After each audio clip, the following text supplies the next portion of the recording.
to give himself room to punch the ball down towards the cover. Coming back for 2 quite easily.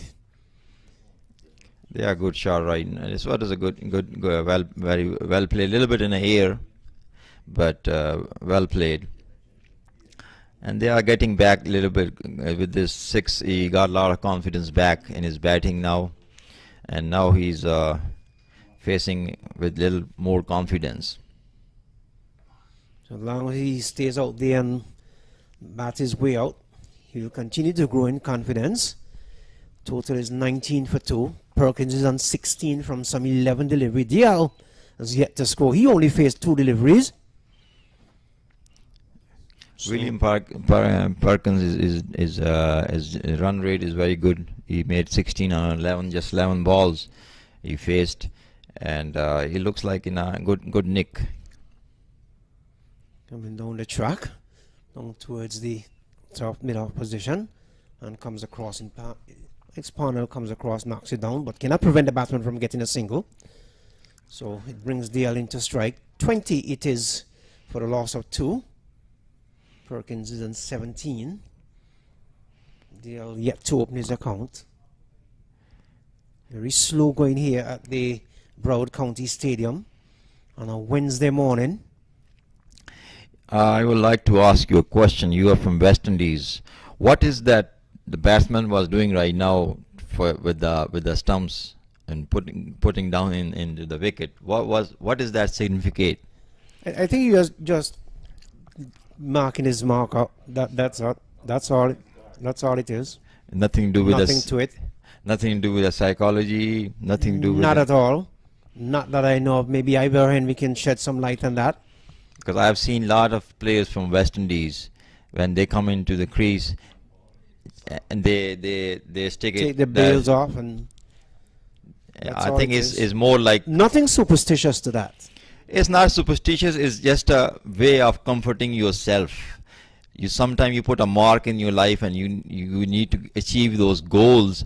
That will happen sometime. It help you. So this is my mark. This is my territory. So nobody can get in there. Get in there. Protecting your territory. Correct. Yes, like a security. We are like batsmen is like a security guards, protecting your territory, not to getting anybody let in. So we're going to see a change of bowling from the far end. Kerry Pear, another Trinidad, then is going to come into the attack, and he will be bowling to William Perkins. So it is 20 for the loss of 2 wickets. William Perkins looks in a good nick right now. The way he's playing short with the confidence, that's what the Brampton pacer need, to somebody stay there. I can tell you that if he stays there for anything in the region of, let's say, 7 overs, it is going to be a good nick for him, because every time I see this guy, he makes runs. He's a run maker. Kerry Pear from the far end. Tendulkar used to say that harder you work, more practice you do, luckier you get. That's a good saying. Transit the way down towards the wide mid-wicket long on area rather. Just scamper through for a quick single. Again, it's a game that is like a chess. You need to put together your game plan, your mindset, And I was reading about the chess, and I was really surprised that it is really a muscle game. Chess being played on the muscles. Where did you read that, though? In a book. Okay. In a book, it says chess is more like a muscle game. I thought you would have picked that up from the internet or something.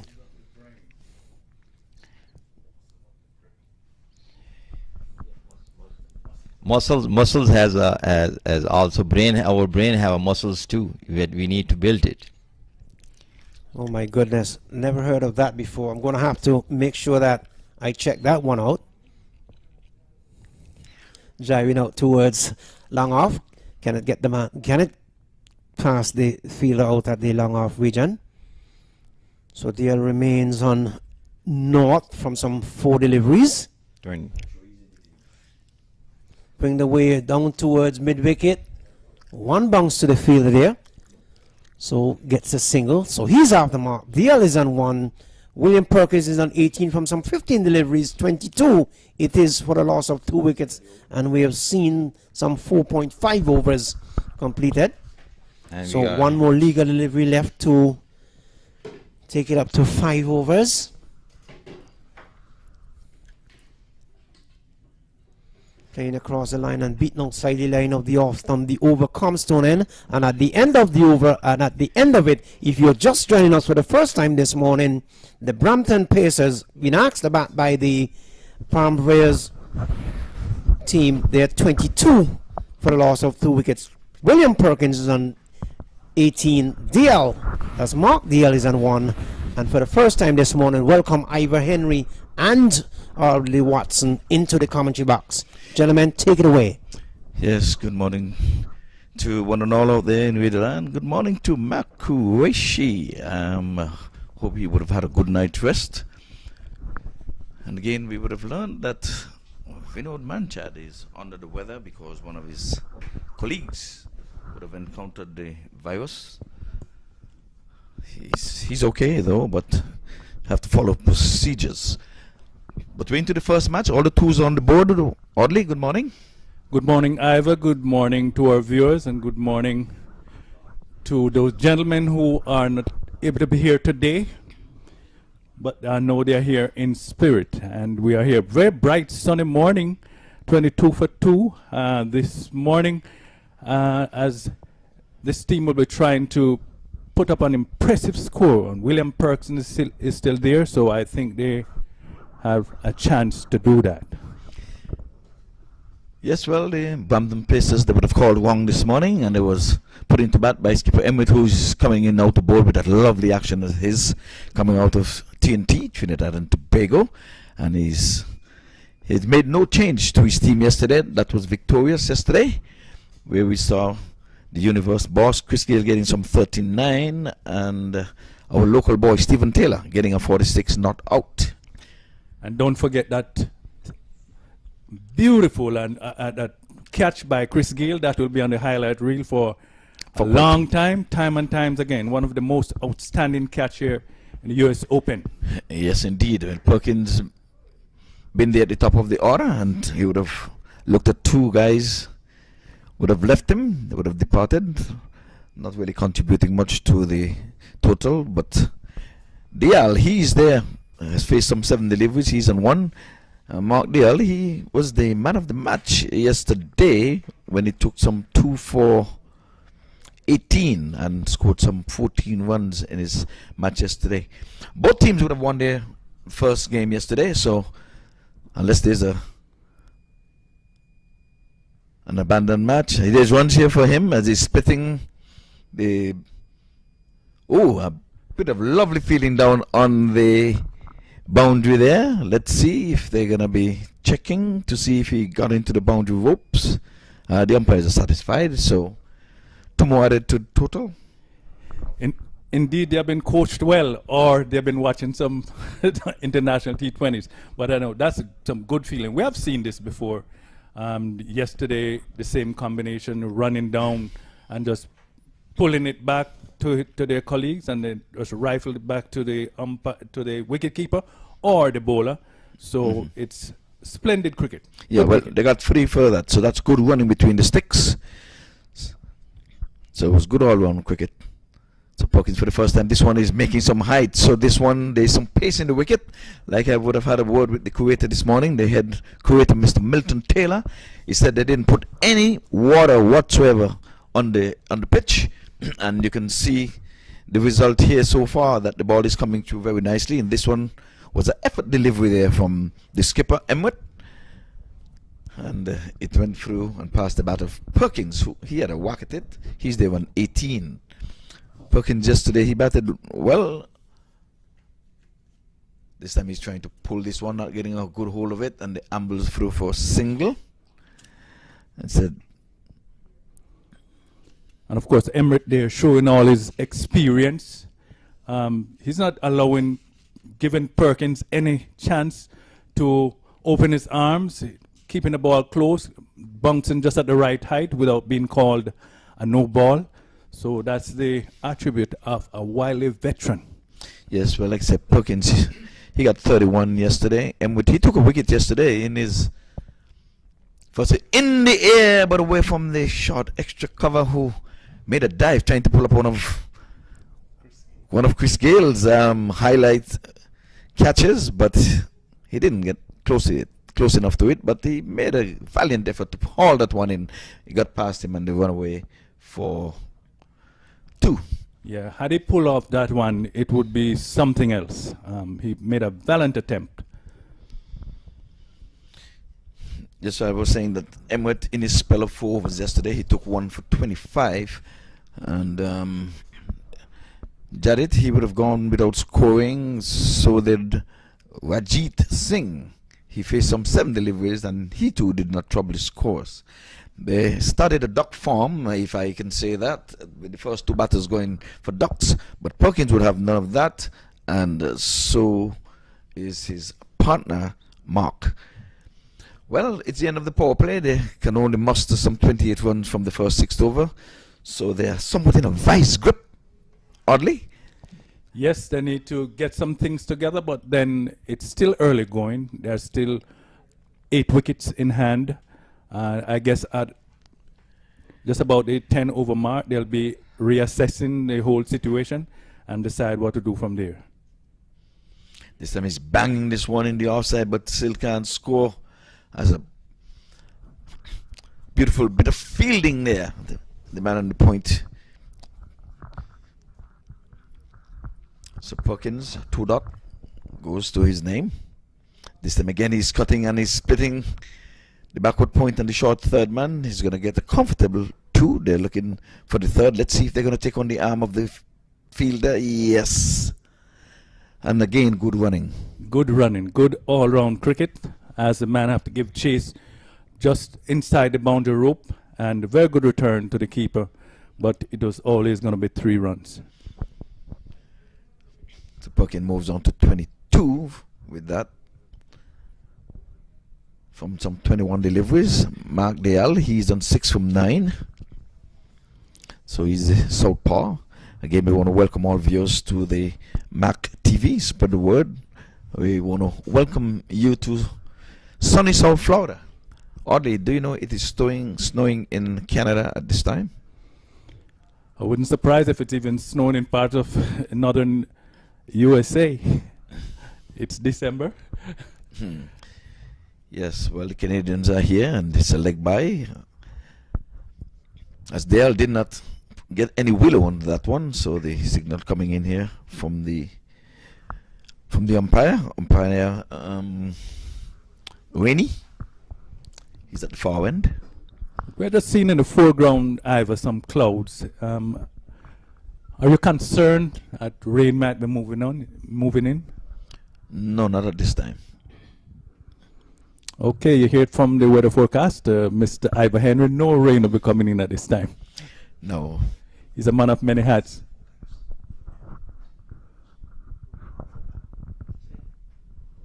Yeah, well, like I said, rain is in the forecast, but not at this time.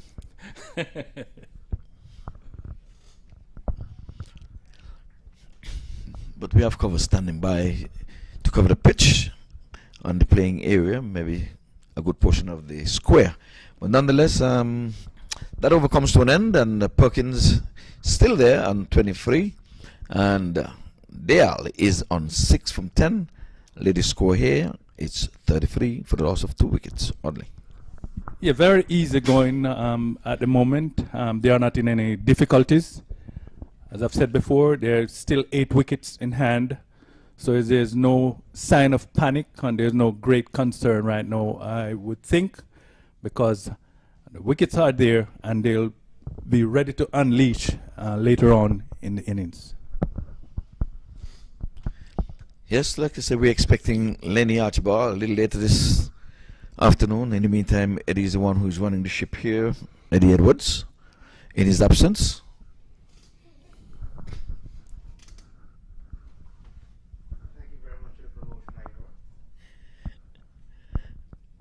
They were trying to ease the two here, but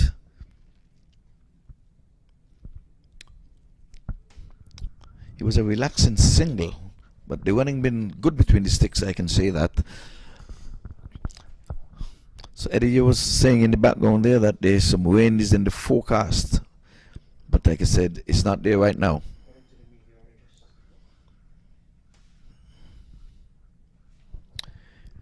However, this has been a very good start to the US Open, weather-wise. When we compare some of the other US Opens at the start, you know, we have been under pressure a lot of times with rain or very, very cool, unfamiliar Florida weather. I remember last year I was wearing a jacket and I was still trembling. Yes, Emwood seemed to be getting some life out of the wicket. Ball is bouncing the batsman. They had to cover up and did get it out of the middle. But Emwood, I love to see his action. He's smooth. He has that rhythm. And I guess that's why he's popular all over the world in those T20 leagues. Lovely action. Will they take on the arms of the throw? No. They stayed at home with just a single. And Ivor, he seems to, he's a good captain because he has captained in the T20 leagues abroad. He has captained is it Trinidad or the night Barbados, the Tridents, Captain Tridents, and right. this year he would have captained the St. Kitts and Nevis Patriots. Right.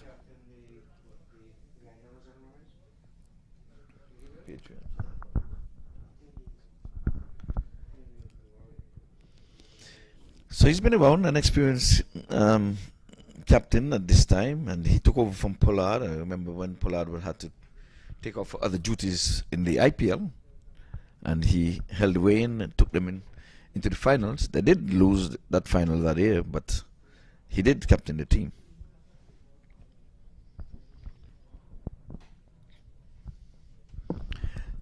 So nice lush green outfield, oddly. And again, that one making some height. I made a remarks yesterday. The wind was coming in from west to east, and I did say at some times in this tournament it's going to be coming from east to west. And as we look at the flags out there, we can see today that the wind is coming in across from the east to the west. Yeah, that's a normal. That's South Florida for you. Yeah, sometimes the snow comes down in June.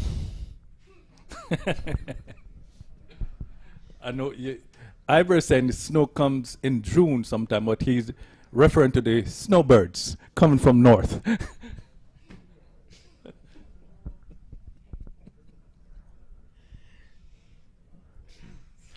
35 for 2, you're not missing any cricket as over number 8, done and dusted. And again, the Brampton Pacers seem to be in a vice grip at this time. And you have to give credit to the bowlers and to Emwood for marshalling his troop. He has bowled some 2 overs for a measly 8 runs. He's leading from the front. As a captain, as a bowler, yes, he is leading from the front.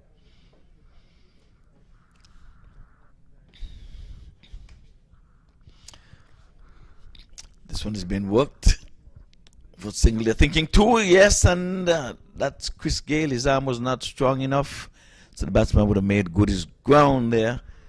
He was a bit off balance there in getting that one in. At 41, I think he would have done well for himself. Yes. I hope it's no disrespect. They're saying I'm not going to respect the universe boss. I'm going to take 2 in the infield, just beyond the 30-yard circle. But it was these 2 batters have been running well. I have to give them credit. From the very inception, yeah. From they came together, they have been taking quick This time singles. he's punching past the diving Gayle, and are they going to be taking on the arm? Maybe did it go? Yes, it went into the boundary ropes there. The man on the wide long off ran around, tried to save a boundary, and to no avail. So DLE goes on to lucky 13. 41 it is. We're into the 40s now. So they seem to be up in the ante, but That was a valiant effort by Gayle there in the extra cover region. But the ball eluded him down the leg side, wide and naughty. So Pierre has bowled well so far. He's given up just some 12 runs from his 2.2 overs. He's into over number 3, oddly. Yeah, we have seen good movement from Mr. Gayle. I mean, the young man is diving around as if he's 31 instead of 41. Yes, effort, and that's what bowlers like to see. They like to see the fielders giving that extra effort. Give them that oomph to really bowl the next. And here comes the reverse sweep. He's pulling it out, and he's getting a good hold of it. Was over the head of the short fine leg, and he was rewarded with 4. Yes, that one, he saw that one coming, and he got in position in time. And because there's a short fine leg, not a fine leg, he got hold of it, and just enough to run across the rope. So 4 runs. Yeah, this has been the most expensive over so far in the inning. This one down the leg side again. So Pierre Wader has been off, coming back into his second spell already. He's gone for some 18 runs, so care repair. And this time he's down the leg side again. I think it may have tickled something there, leg buys, signal there by the umpire, Rainey. 48 for 2, just 1 ball remaining in over number 9. Oh, that one is so wide, we have to call it it's as broad as Broadway. It was going into the pitch number 3. So the wheels are coming off here for care repair. This time he's pulling it. He's in the air. There's a man down there, but he's not going to be able to haul in that catch. Has that over come to an end? So Pierre, 3 overs for 20. That's been the most expensive over. Some 2 boundaries coming from it. Wide. 2 wides, as a matter of fact, and a leg by. So they've scored from every delivery in this over. So that's been the most productive over of the inning so far for the Brampton. Someone said it's early days yet. Well, it's early enough to say that it's 50 for 2, and the partnership is going. It's up to 40. So, do you remember 40 days and 40 nights? Or you're biblical, man. Tell us something about 40 days and 40 nights. Well, this one is certainly not in the wilderness. They are out here playing good cricket. 40, a very productive partnership so far. They have settled in. And okay, well, we have a bowling change here, and Parnell, the man of the match yesterday, is into the attack, and I guess he's going to tighten in the screws because he would have represented the US All-Stars in this tournament, but it's franchise cricket, so now he's gone over to the Atlanta Param Veer. And I think yesterday he started just same from the southern end, and then he bowled his final 2 overs from the northern end. Yes, well, this one he's got some pace from the wicket again. It seems as if the northern end is playing a little quicker than the southern end. This time he's whacking this one out to cover sweeper, and the ambulance through for single. That was a real good drive, real Brian Lara-like, out to the cover area. Yeah, but there was coverage. There's protection in the deep. Emmett is getting his men stationed in the right position. Every blade of grass must be counted for. So the left-right combination is causing some concern to the fielders at this time. They have got to change. Partnership of 42. And that's what cricket is all about. Oh, and this time the batsman Perkins was giving himself some room. But good, clever bowling there by Parnell. He followed him. He was looking for some width outside the off stump, but he had this one coming into him and cramped him for room. And a dot goes into the scorer's book. So it's 1-1 dot. 3 deliveries. Looking good so far, Mr. Wayne Parnell. And that's where experience really counts. Oh, this is it now. He premeditated a 1 bounce throw over the short fine leg head, and away she goes down to the boundary. Yes, that one, he saw it coming, and he moved outside to the off stump. So when the ball is coming in, just help it on its way. So that's a Perkins scoop. Yes. The Perkins scoop. Yeah, so he goes into the 30s and he's on 30 from 31. And again, like I say, DL is stepping up. He's hitting the 100, 18 from 18. It's going at 100%. So 56 it is for 2. So we're into over number 10. This time he's going inside out and a beautiful shot, one bounce for again. So they're taking a liking here to Parnell, and they would have seen what would have happened to Pear last over. And I think it's about time for them to up the ante. And like I said, it's into the 60s now. It's 60 for 2. And we're getting close to the end of the 10th over. And we're going to be changing commentators about this time. To take it for the next 5, it's going to be Eddie and Mr. King. So this time a dot. No! Oh, he was touch and go, and Parnell feel to his own bowling and try to run Perkins out, but Perkins would have none of that. So the end of over number 10, the latest score here at the Broward County Stadium, it's 61 for 2. So thank you very much, Ivor Henry, and my learned friend, Audley Watson. Certainly sitting in the back. Would have learned a lot from you two young men. And Amir, welcome back to the commentary box.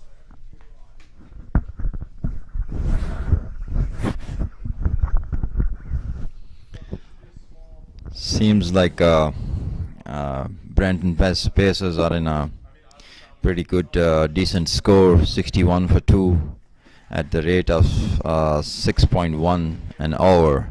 That's pretty decent rate for T20.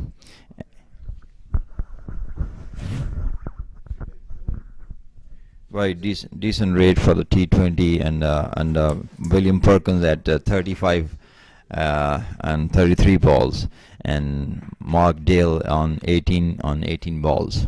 So batsmen are a little bit in a aggression mood right now. And they are taking good hits down the field. And again, income ball, and he played very nicely. It kind of sweep shot to the leg side for 4 runs. So that's a good-looking shot from William Perkins, and that was the first delivery from Mindy in his second spell from the northern end. That one was pulled away, or pretty much swept away down towards the fine leg, down towards long leg region and into the boundary board for 4. So 65 it is for the loss of 2. Perkins goes on to 39 from some 34 deliveries. Mark Deal is an 18 from 18.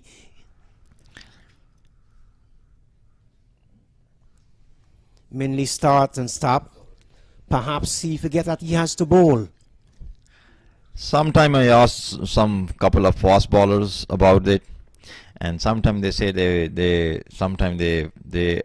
misplanned it, and they have to go back again, come back with a new plan. I'll tell you something about fast bowlers, and you'll change your mind. This one is swept away down towards the backward square position. Man coming across off the long leg boundary. He rifles the returning, but cannot get it before the batsman completes 2. So 2 more to Perkins. That brings the total now to some 67 for the loss of 2 wickets. And Perkins goes on to 41 from some 35 deliveries. Perkins is on fire here at the Broward County Stadium on a Wednesday morning. I must say, beautiful Wednesday morning. It's in the air. Someone is getting on it. Will he? No, it goes over the head of the field at the deep long on position. And as I said just a few seconds ago, Perkins is on fire. Where is the Lauder Hill Fire Department when you need them? Perkins goes on to 47, 73 it is. Amir Khan from some 10.3 deliveries. 10 over, sorry. 10.3 deliveries and 73, and he played a beautiful shot through the line. And Perkins again in the air down towards mid-wicket, and he just knocked it. Have it over the boundary, so let's see now. Well, the umpire comes across and signals for it is all happening here at the Broward County Stadium. And that makes a William Perkins to 51. Very good knock, but just for on 37 balls. He played So- shots all over the ground. That brings up his 50. Well played 50 for the young man out of Trinidad and Tobago. 77 it is for 2. Min from the far end.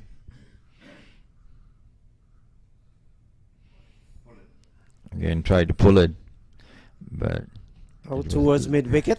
little late. Just a single.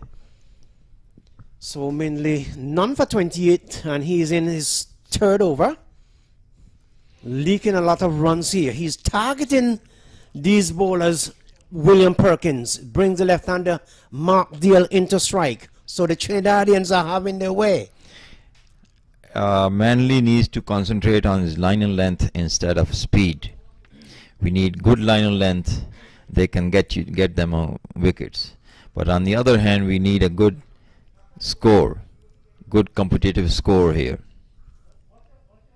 Slow delivery, but it makes no difference. Out toward mid wicket, gets a single. Mark Deal goes on to 19. 79 it is for 2. Perkins is on 52. He comes into, well, the over comes to an end, and at the end of the over, 79 it is for 2. The Brampton Pacers.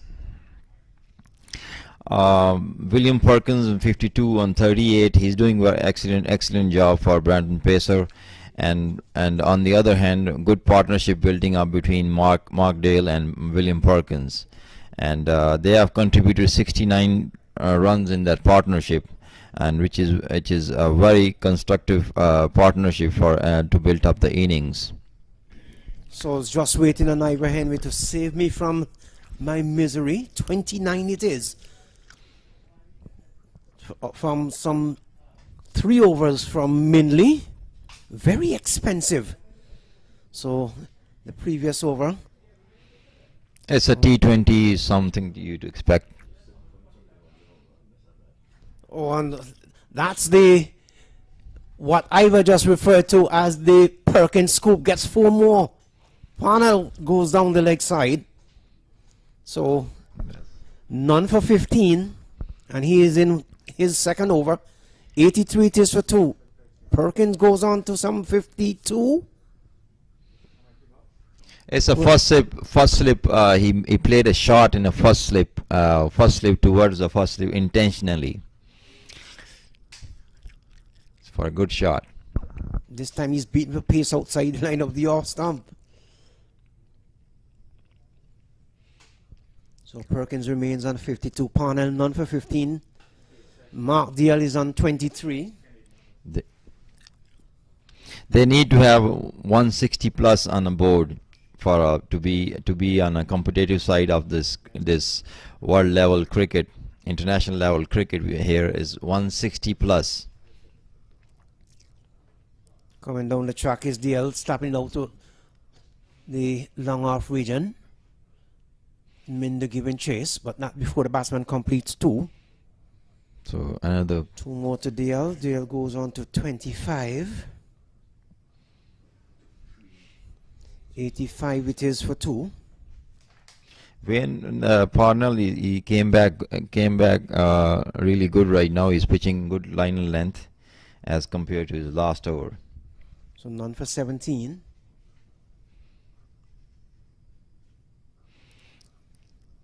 Another good ball.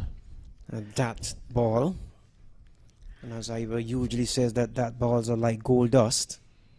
And Marley, you can correct me if I'm wrong. 85 it is for 2. And we're into over number 12. So they're pretty much on par to get a total of somewhere in the region of 160, 165. Plus. They need to get 165, 160 plus. Guiding it away down to white third man. So Parnell had 3 for 29 yesterday. And also he had earned him the man of the match award. And today is none for 19 from some You can say 2 overs, just 1 legal delivery left. And he'll be bowling that to Gayle, who is on 27, settles into his stance as Parnell turns now. Good smooth run up Parnell have, and one more 4. Between the slip cord and into the boundary board for 4. So flash and drive there from Gayle. Good looking shot. He goes up to 31 from some 29 deliveries. The over comes to an end, and at the end of the over, at the end of it, the Brampton Pacers 91 for the loss of some 2 wickets. William Perkins out of Trinidad and Tobago. He's on 52. And Mark Gayle is on 35. Amir Khan. When Parnell, that over was a little expensive for their team right now. It consumed like 23 runs in 2 hours, which is pretty on a higher side of that international level of cricket.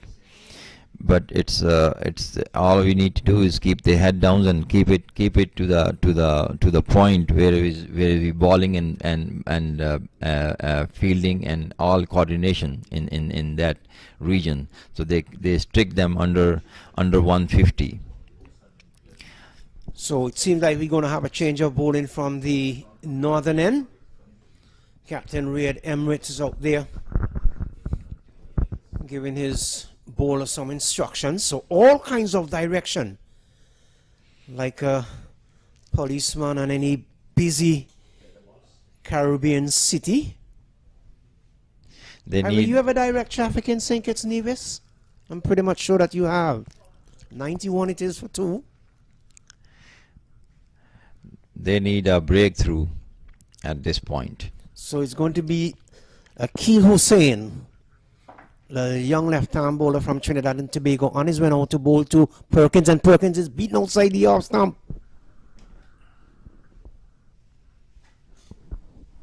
So Hussain has 2 for 9. Hussain did a pretty decent job up till now. He got like consumed 9 runs on his in 2 hours, which is very, very decent in that. And apart from this wide delivery, that's a wide delivery, signal and call wide by the umpire. So it takes the total now to some 93 for the loss of 2 wickets. there's an old saying: "It's not what you got; it's saying that what you become out of that, what you will do with that, what you have." Where do you get that old saying there? I mean, just hold that thought after this delivery. Stop the way into the covers. Down towards deep cover, the man comes off the boundary. He rifles the return in. 2 bounces to the wicket keeper. So Perkins goes on to 53. 94 supposed to be the total. Those who don't know me, my name is Amir Khan, but I am known by Dr. Khan name. I'm a certified coach with the John Maxwell team. We go all around the world, and what we do is to raise your inner level, your inner thoughts, your mindset, and we coach more than 1 million people to change their lives. Now they're on their paths of becoming better every day, every day, every day. And that's very good to know. So that's what cricket is all about: becoming better every day, perform better, and make a name for yourself and the team you're playing with. So 94 it is for the loss of 2. Perkins remains on 53. He's at the non-strikers end. Gayle is on 31. So these two has built a partnership of some 83 runs. I think the most we have seen in the competition thus far. When I stand corrected. And Mark Gayle is trying to give himself a room to upset the bowling line and length. Trying to use some psychology, and Hussain there. He will have none of that. And he's following, slapped it out towards cover. Will this run away to the boundary? No. Parnell there. He picks it up. The batsman come back for 2. So 2 more to DL. He goes up now to some 33. And William Perkins remains on 54. 95 or 96 the total should be. And that partnership is becoming 85 runs partnership between these Mark Dale and William Perkins. Very good contribution to the team. And Mark Dale is trying to now switch the gears from right to left and Right to left. Yes, indeed. He is trying that very well. And I've seen he tried in the last over 2, and he made a couple of good shots with that switch. Improvised shot, the reverse sweep, become very popular. So wide delivery, signal and called wide by the umpire. So according to my scorer, it's 96. 96 for 2, and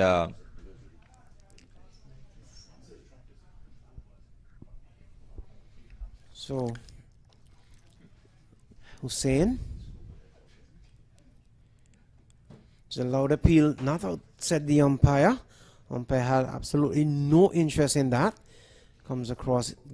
So there's no signal from the umpire, so which means it must have gotten to the bat. So Perkins is on 53, Dale is on 34. That's the latest score here at the Central Broad Regional Park. The Brampton Pacers 97 for a loss of 2 wickets. Hussain, he bowled another good over by Hussain. It was a very good line and length, and he kept his senses in the right spot, and he been bowling at the right line and length. So that's the result of it. It's a economy rate is very good economy rate by this Hussain, bowler Hussain.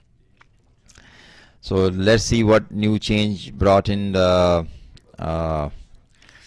new bowler coming back. So they desperately looking for a breakthrough at this point. Yes, indeed, because the partnership is growing now. It is some 87 runs between Mark Dale and William Perkins. And Red Emmet, who has bowled some 2 overs and has none for 8, decide to come back into the attack from the commentary box end.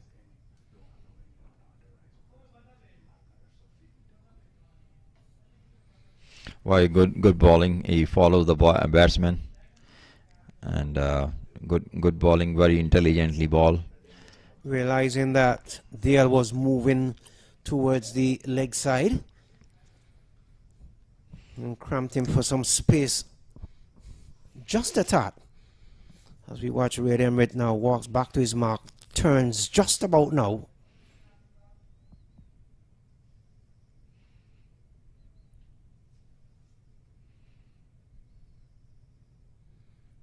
Going to swing the way out to mid wicket. Good bowling again good line length by Emret, and he's bowling intelligently, using his brain and using his muscles to pitch it on a right spot at the right time. So total goes up now to some 98, just 2 runs away from the century mark. At the loss of 2 wickets, 98 runs, 13.2 hours gone right now, and Innings is building up at this point, and we got like 7 more hours to go. Chopped it up towards deep cover. Man coming across, it looks like Mindy. The batsman was only able to get a single. So 1 more to Perkins. Perkins goes up to 54. I was reading about the Emret. He is 39-year-old, and which is very good sign for 39-year-old to throwing the ball at this pace. And here goes the DL scoop. It goes over the fence. Does it? Yes, it is. Yes, indeed. The umpire signals 6 now. So good bit of cricket there. Good shot there from Gayle. Gayle goes up to 40, brings up the hundreds. It's 105 for 2. Gayle is on 40 from some 32 deliveries. Perkins is on 54 from 41. This partnership is almost 100 runs now, and well built partnership. Both of them played very good, played improvised their shots, and played in gaps and concentrate on single and doubles. So they are at a very good run rate at 7.7% at this point at the end of 13.4 overs. So the partnership between those two, Gayle and William Perkins, the two Trinidad and Tobago players, yields thus far some 95 runs according to my scorer. So getting a little bit of refreshment there, both Gayle and William Perkins. William has bowled some 2.4 overs. He's conceded some 16 runs, none for 16. Very uncharacteristic of Red Emirate. He's a good bowler.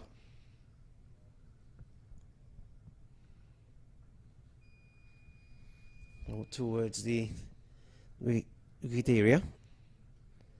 And Gayle gets a single. So Gayle pretty much fancying the mid-wicket area, backward of square area there.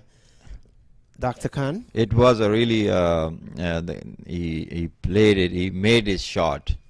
Mark, he made the shot through by his moving, just taking a little bit steps and make it a shot. It was a good ball right in the cage. Just dropping short of Stephen Taylor. Runs around to his left. So no harm, no foul. The over comes to an end. And at the end of over number 14, the Brampton Pacers been asked to bat. They're 106 for 2. William Perkins is on 54 from some 42 deliveries. Mark Gayle is on 41 from some 33. That's the latest score here from the Central Broad Regional Park. Dr. Khan. 14 hours gone now. The 7 hours to go, and they have a current run rate is 7.6. Next 7 hours is very crucial to build up this inning to bring the score 160 plus. That's what they need, competitive score against a very strong team on the other side. So they need to work on it next 7 hours without losing wicket. Is if they both stay in without losing wicket, I'm looking at 180 plus. Well, we have some 6 legal overs left. So let's see what will happen from here on out. It's going to be Hussain who's going to continue. He has 2 of 14 from 3. In his final over, here he comes.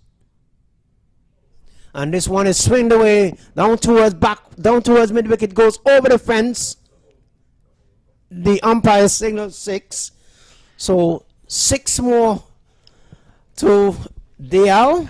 Gayle goes up to 47 now, and that's a towering shot from a little man. Another US Open Fantasy 6. Good shot at a good time. And that's what they need to do right now to accelerate the run rate without losing wicket. That's the key. So Gayle is going after Hussain in his final over. He has gotten some 2 for 20.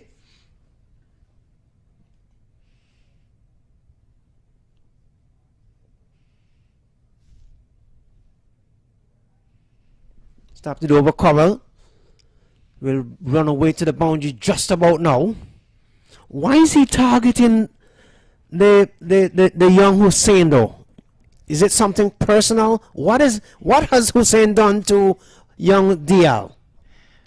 It's not about it's a cricket. It's a game of love and a game of planning. Well, if that is love, I wouldn't want to see hate.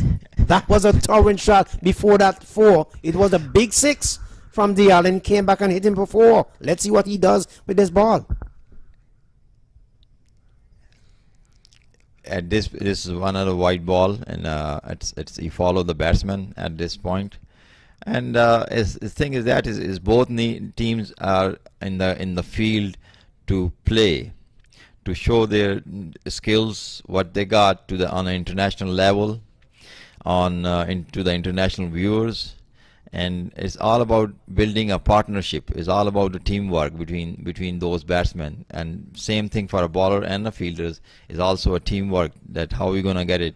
And now part of the teamwork, the keeper went to the bowler right now to have a little chit chat.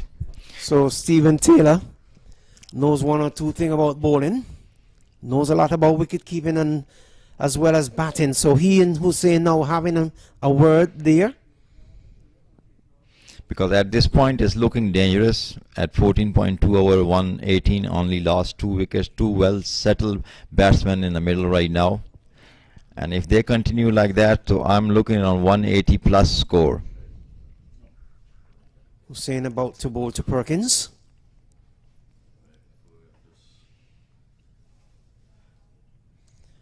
We know towards the wide mid-wicket region. So 2 more to Perkins.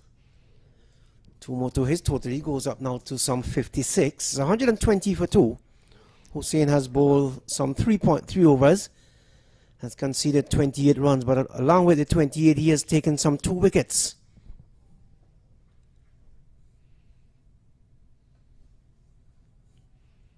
Out towards wide long off. Batsman come back for run number 2. So 2 more to Perkins. 2 more to the total. Takes the total now to some 122. Perkins goes on to 58. So far is very constructed over for the Brampton pacer.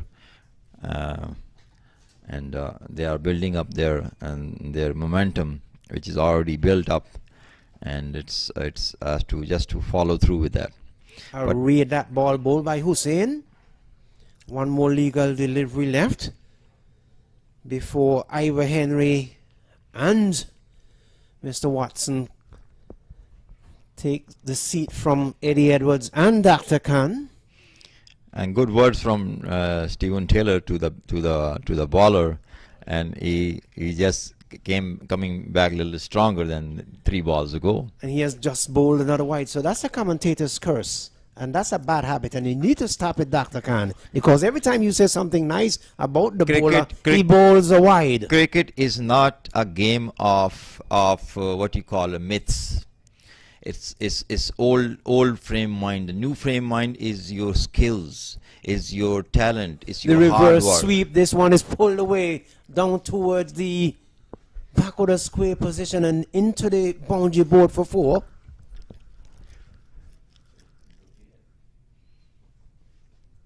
So Dale goes up to 51. Perkins is on 62. At the end of over number 15, the Brampton Pacers, they're 127 for a loss of 2 wickets. Here comes Ivor Henry.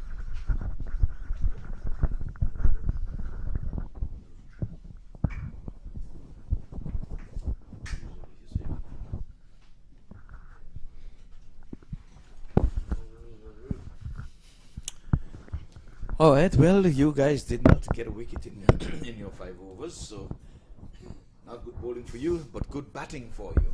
So that's a good thing. That's what cricket is all about, a partnership of 117 between these two. Dale got up his 50 and he came unnoticed, but a good-looking 50 from 35. He would have done all of the bulk of the scoring. He did all the heavy lifting there for the latter part of his inning. So I don't think it's a spot of bother. Audley, welcome back. Thank you, Ivor. And when we look at the score, we can see that the foundation has been set. Now they are building upon that foundation.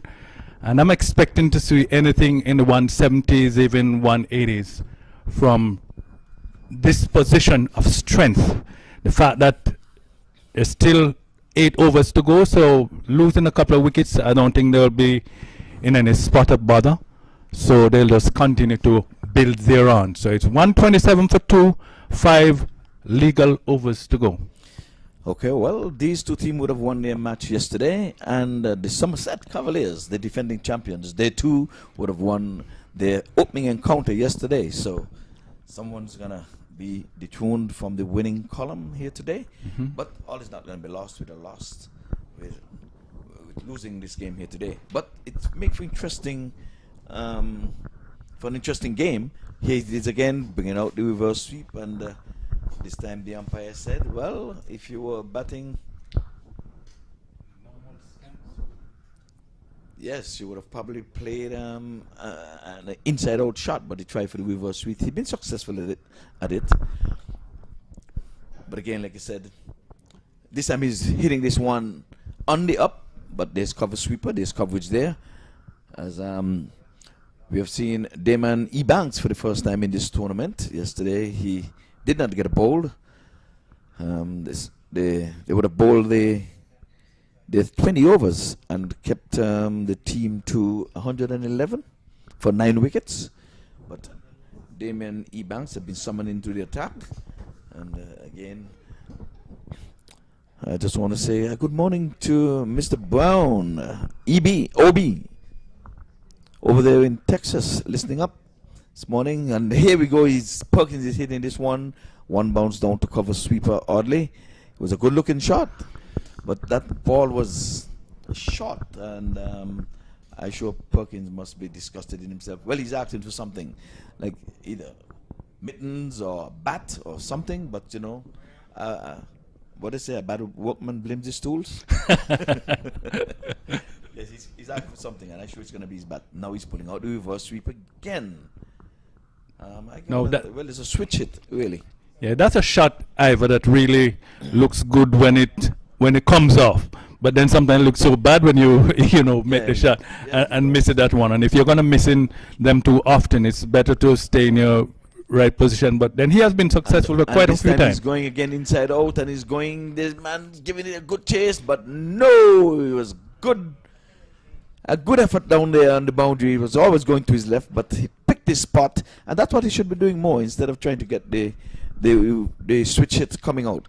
And the 2 dots that have gone in that over so far is when he tried to pull out the switch hits. Exactly. And I must say the fielder did very well because he ran a long way, but when he got to the ball, just could not control. It ran over the road. Yes. There he goes again, trying with that that unorthodox shot, and again, and another dot goes into the scorer's book. So let's hope he does not live to regret those 3 dots. He would have scored from 3 deliveries that would have played proper cricketing strokes too. He would have done 1, and William Perkins would have had the 1 delivery out of that over. He scored from it. And I would say because of those unorthodox shots, they only added 6 runs to this over. So it was not a bad over after all, because his only 6 runs came from it, and a boundary was included. So you have to say that he was summoned to keep things in check, and only 6 runs coming from it. And the boundary, he had to work hard for it, because the fielder really made a valiant effort down on the boundary to haul that one in. But DL, he is on 56. Remember yesterday he was man of the match for his 2 for 18 when he bowled his off spinners, and he would have batted and made some 14 runs. Not much was required of him in the batting department, but he would have learned a whole lot, he said, from representing the St. Lucie Zooks in the CPL earlier this year. Exactly.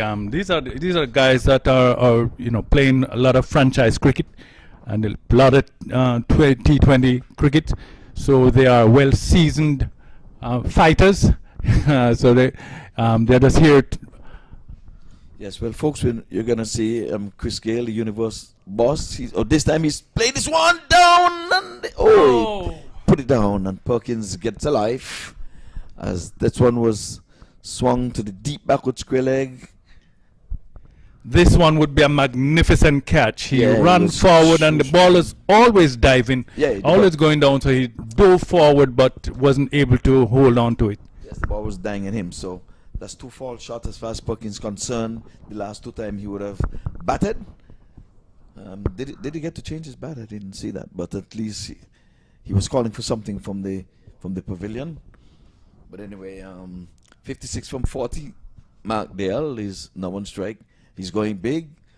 Did he get enough on this one to get it across the boundary board? No. Just one. So the building poles. The first two deliveries, it's 2 singles.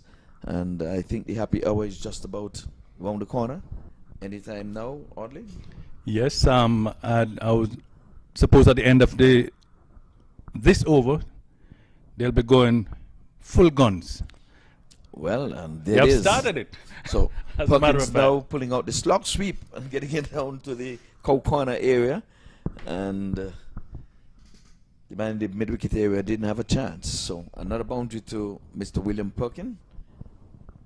He goes on to 68 from 49. Keeping pace with him, 57 from 41, 139 for 2. He's playing conventional stroke off the pads, where they just amble through for that single. 140 now, Audley. Yes, indeed, they are concentrating on, I think, in the 170s, and they may even surprise us by doing even much higher. Yes. Seemed like a long. That's a good shot, and the best place to hit a boundary is over the bowler's head, and he goes 1 bounce forward. So both batters are in the 60s now. We haven't seen a century so far in this inning. But someone would have asked the question, how many centuries would have been had here at this ground? Don't have that from the top of my head, but you know, Chima. You remember that name? Andre Russell. He's a run scorer, no? Yes, Andre Russell.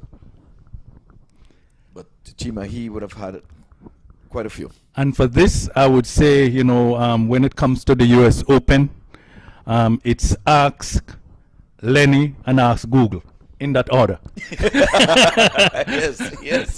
yes. In that order. Yes.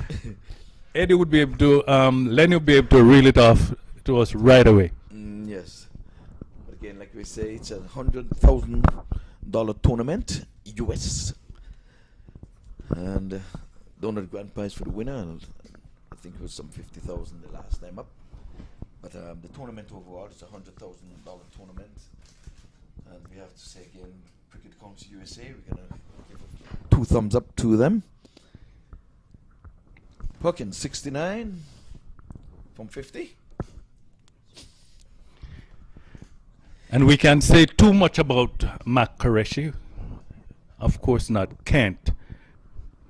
Yeah, the guys all cricket. Audie, I'm going to be leaving you shortly because I'm going to begin to make way to get an interview with. I'm sure it's going to be 2 of these batters this time. They feel he's running round to his right, and he takes in Perkins there. He goes. The last couple of strokes from Perkins, it seemed as if he was just leaving it up to pair. But that was a beautiful catch in the boundary down there. Again in that area. What did we say? When the catch from taken in that area, we always see spectacular catches. Spectacular catches. Allen would have taken it right there, just about in the same fashion. But wicket number 3. So Perkins has left hot and dry on 69. I don't know if he's going to play the lotto and use that number. But he got 69 from 50. Mark Dale, he's still there on 62.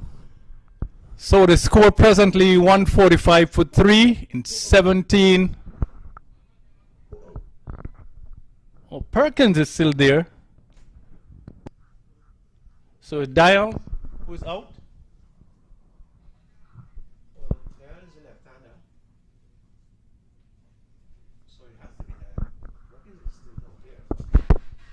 Oh, I think we got it all wrong here. The scoreboard was giving us something. Well, Perkins is still in 69, so. Julian, the new Leonardo Julian is a new batsman. He's come to join Perkins. Oh, so Dale is out. Okay. so Dale was playing that reverse sweep again, and he brought his downfall. I thought it was the right hand just from looking at the shot. So he played it, what, One the time last too 4 much. times, 1 time too many.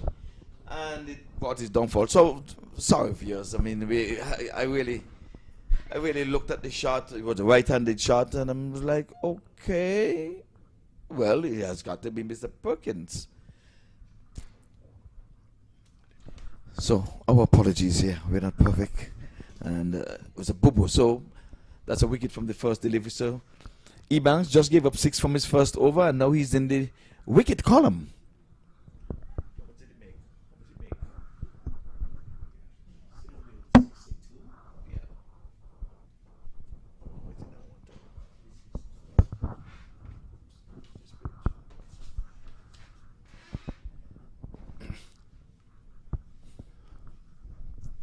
So it is Ebanks who will continue to bowl from the southern end, the commentator's end, in his second over. 1 for 7 so far.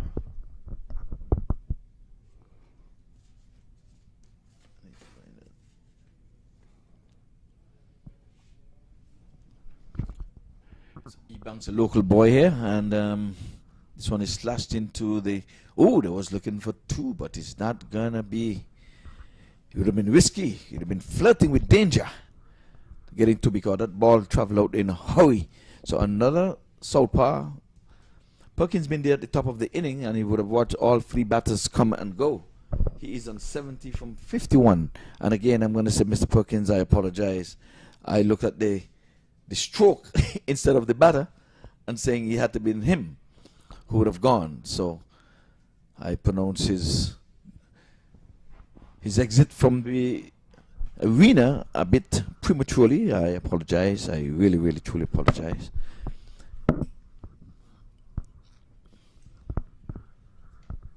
So they have moved on to 148 for 3. The next target, next landmark, will be the 150. Oh, this time he's going in the air. He didn't get enough on it. A man settles under it and takes the catch. Good catch. That was in the air. The man run forward, settles under it, and no problem. He just bucket that one. So Ebanks is at home here, and it's home turf. He's now got 2 wickets, 2 for 9, and he's just in his second over. He must have been saying to the guys, I think you should be giving me that ball. You should have given me that ball earlier. Yesterday. Well, it was needed yesterday because they did a good job in containing the opponent to 111. But I'm going to take my leave here at this time. I just came in for a few here. I'm going to see who I'm going to pull before they get into the hut to have a word with. I know Damon Ebanks with those 2 wickets, I think. Might have a small talk with him. Then I have to get Mr. Perkins. He's on 71, by all means. We have some adjudicators here for man of the match anyway, so it's going to be a hard taskmaster for these guys. Let's hope. We don't want to make it easy. This is the US Open. We have to make things tough around here.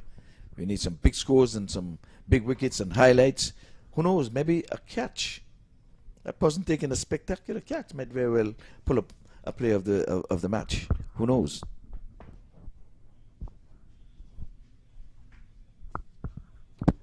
Well, thank you, Diver. Certainly seeing a display of shots all over the grounds by William Perkins and Mark DL. Certainly they would have put their team not only on the mark but into the driver's seat.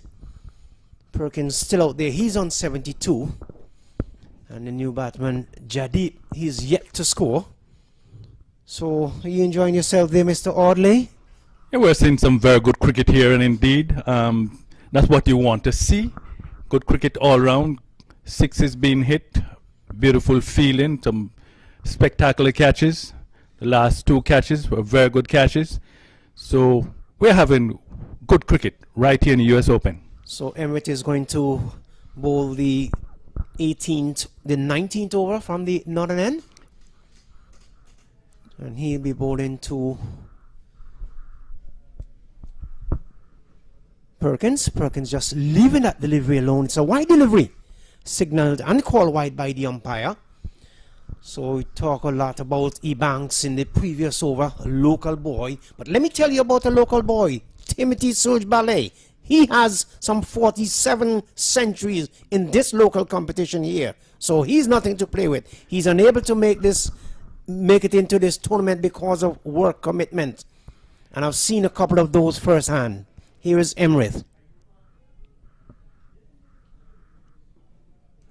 Giving himself, going outside the line of the off stump and looking to put it into the backward of square region. The ball coming off from the bottom of the bat. The batsman gets a single. So one more to William Perkins, the man from Trinidad and Tobago. He goes up to 72. It's 150. Well, 151. So Perkins would have gone up to 73.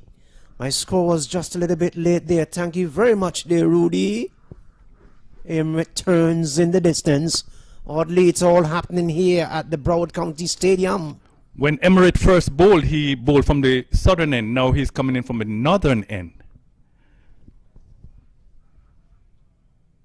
Ooh! And that one almost take his head off. He had to take evasive action to get out of the way. Four more runs to Jadeep. He takes the total now to 155 for 4.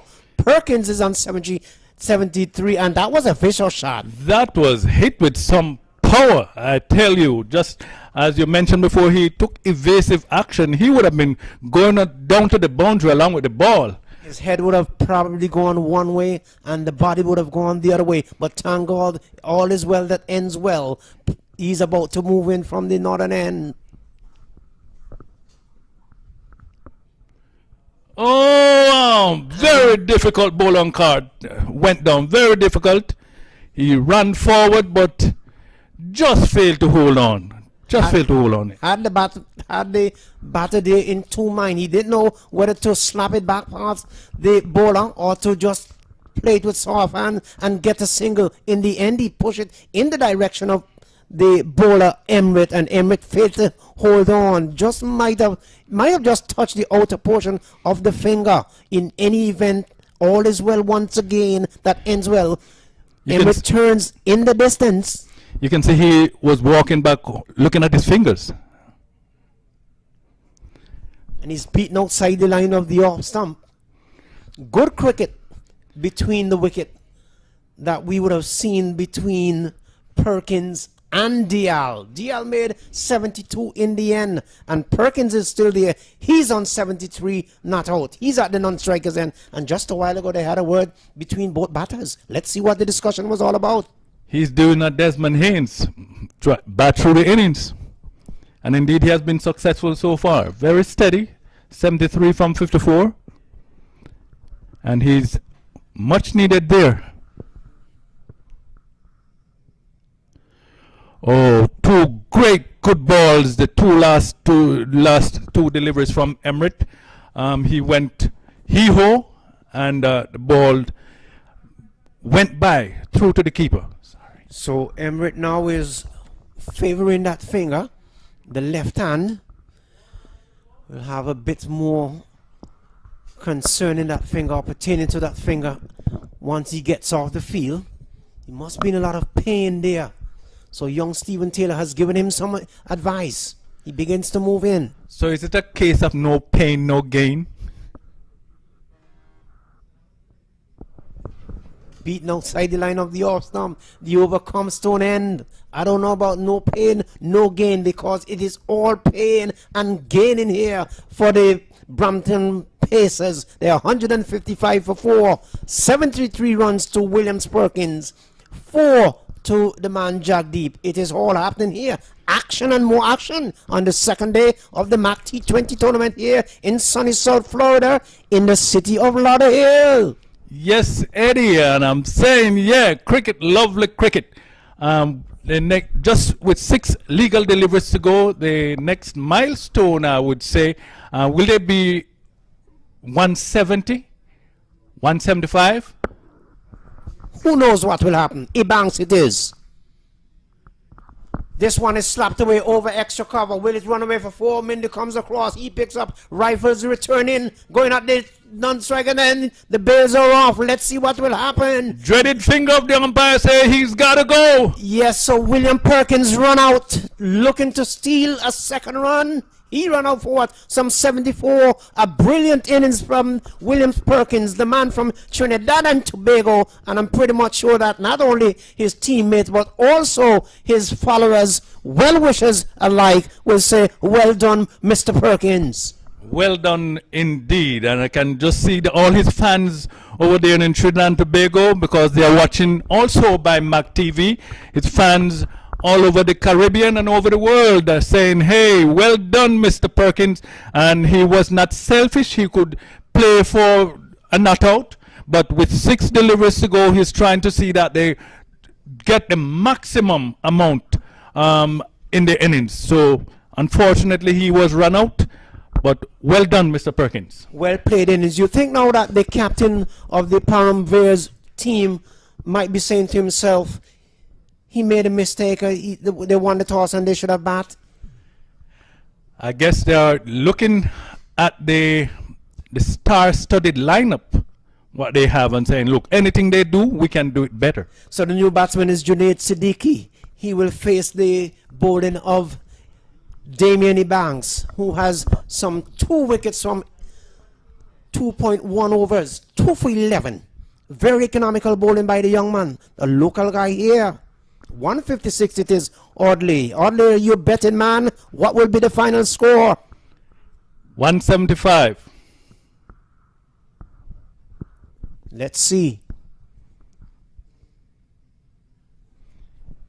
This one is tossed up hard and high, but he takes the catch. He does. The man coming in from the wide mid-wicket region takes the catch, and Junaid will have to go. Siddiqui didn't even trouble the scorers, as if to say, my presence is here.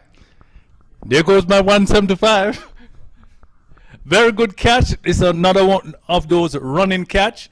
And then he got there and he bucketed that ball. Certainly was heading towards the boundary. So Siddiqui, his intention was good. He had the height, but certainly not the distance. So it's 156 of 6. Sudeep Bar comes to the crease to replace Junaid.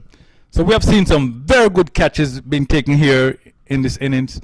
Oh, and he bowled him! Twinkle, twinkle, little star, shining bright in the day. Wow, he's out. So guess what, Watson? Ebanks is on a hat-trick. Well, he must be in contention now for man of the match, or at least so far that the game has proceeded. It's left to be seen what's going to happen in the second innings. But he, as you mentioned before, he did not bowl yesterday. They did not need him yesterday. And now today he's back, and 3 for 11 from 2 overs and 3 balled. 4 for 11. He's saying 4 for 11. He's on a hat trick. So will he make it 5? So let's see.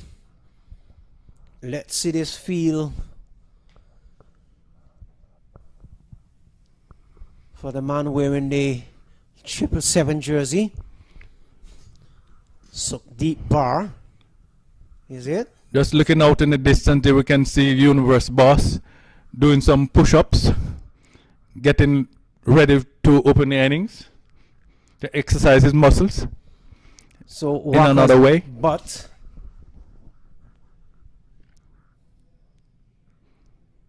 Swan is swinging the way down towards the back of the square.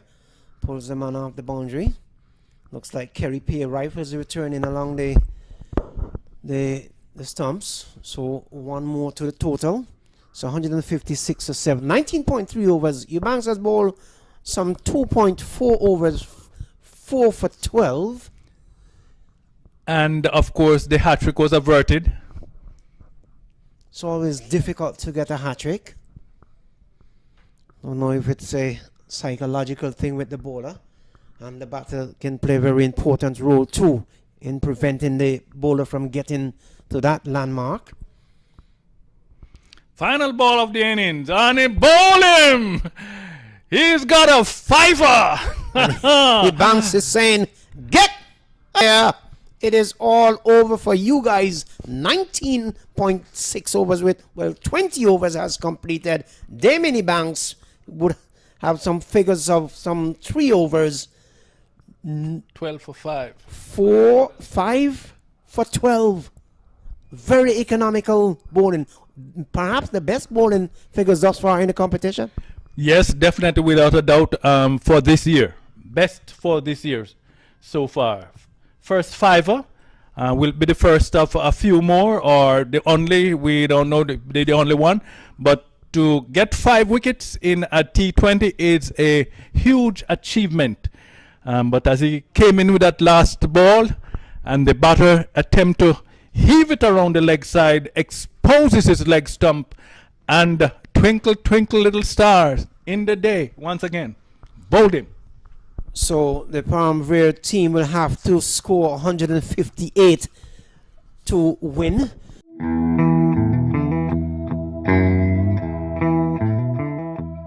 Like I said, the target is pretty good target, 158 at this point. So the opponent team has to bowl really wicket to wicket and good line and length without any extras. That will put them in the right spot. So here we go, the first ball from Waqas bat. Ball coming back into the batsman. Half stifle appeal there from Waqas, but nothing of any interest to even get the attention of the umpire behind the stumps. It's really his ball is, I see from his very first ball, is nipping back, which is a good sign right now for it. It's a little bit air is blowing right now. They're gonna help the bowlers to swing.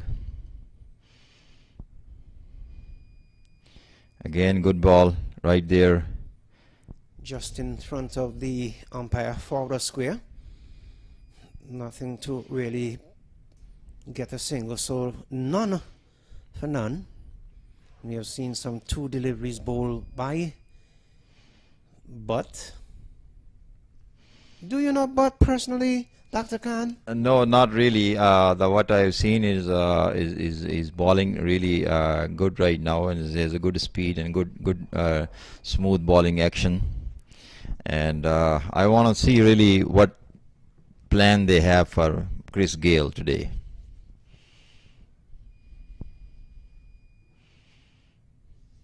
Good delivery again from Butt. Right on target. So it seems like those 3 deliveries all right on target and right into the mid-wicket, short mid-wicket region, or just in front of the square leg umpire. It got to be line and length, right line and length area. That will be the key for moving towards the victory. But it has to be right line and length, and they have to play with the plan over here.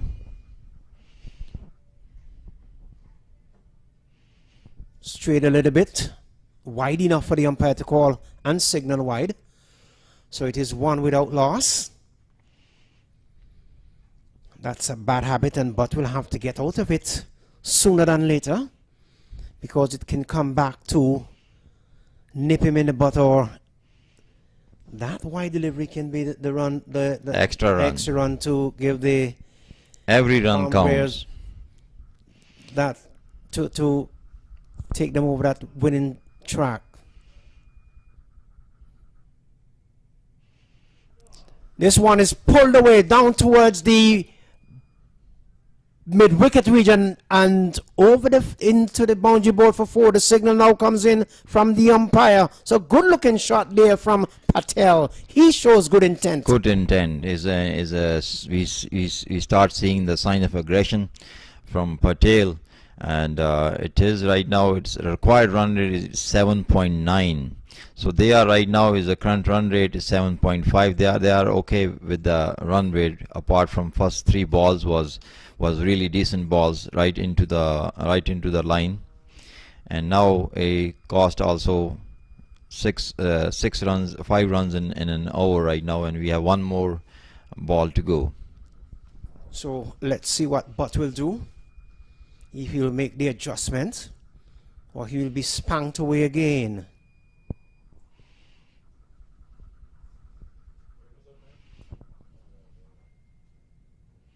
Snap towards cover. This one will run away for 4. The outfield is faster today than it was yesterday, Dr. Khan. So good looking runs there for Patel. He goes on to some 8. It is 9 without loss. And we're just seeing the completion of over number 1. Or is it? One more legal delivery left. Getting ahead of myself there. The excitement has brought me to this stage. Right. Yeah, it's a good comeback from Patel at this point. Instead of facing 3 balls, dot balls, and last 3 balls, he came back strong. So let's see what he's gonna do with the last ball from Mr. Vikas Butt. What he's gonna do with that, and what plan Vikas have for this Patel.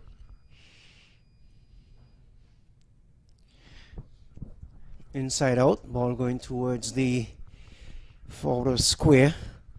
So one more to the total. Takes the total now to 10. And it is 10 without loss. The over comes to an end. At the end of the first over, the Param Veers chasing 158 for victory. There are some 10 runs without loss. Without loss. Very good start. And very good start by that Patel, and it was a good start by the bowling side of it, and they did first 3 balls decent, but at that last ball he came back strong. As you, is a lot of pressure getting 2 4s in a row, and it built a lot of pressure on the fielding side and the bowling side, and especially on the bowler. So that's what it comes to, a mindset where we need to. We was talking to Mr. Emirates about it, and he was talking about the strong mindset for the bowlers. So that's what it is going to take you to winning side of the game, and we're going to start the second over now. So Patel still on strike. Had a single off the final delivery. So let's see who's going to be the bowler. Looks like some spinner.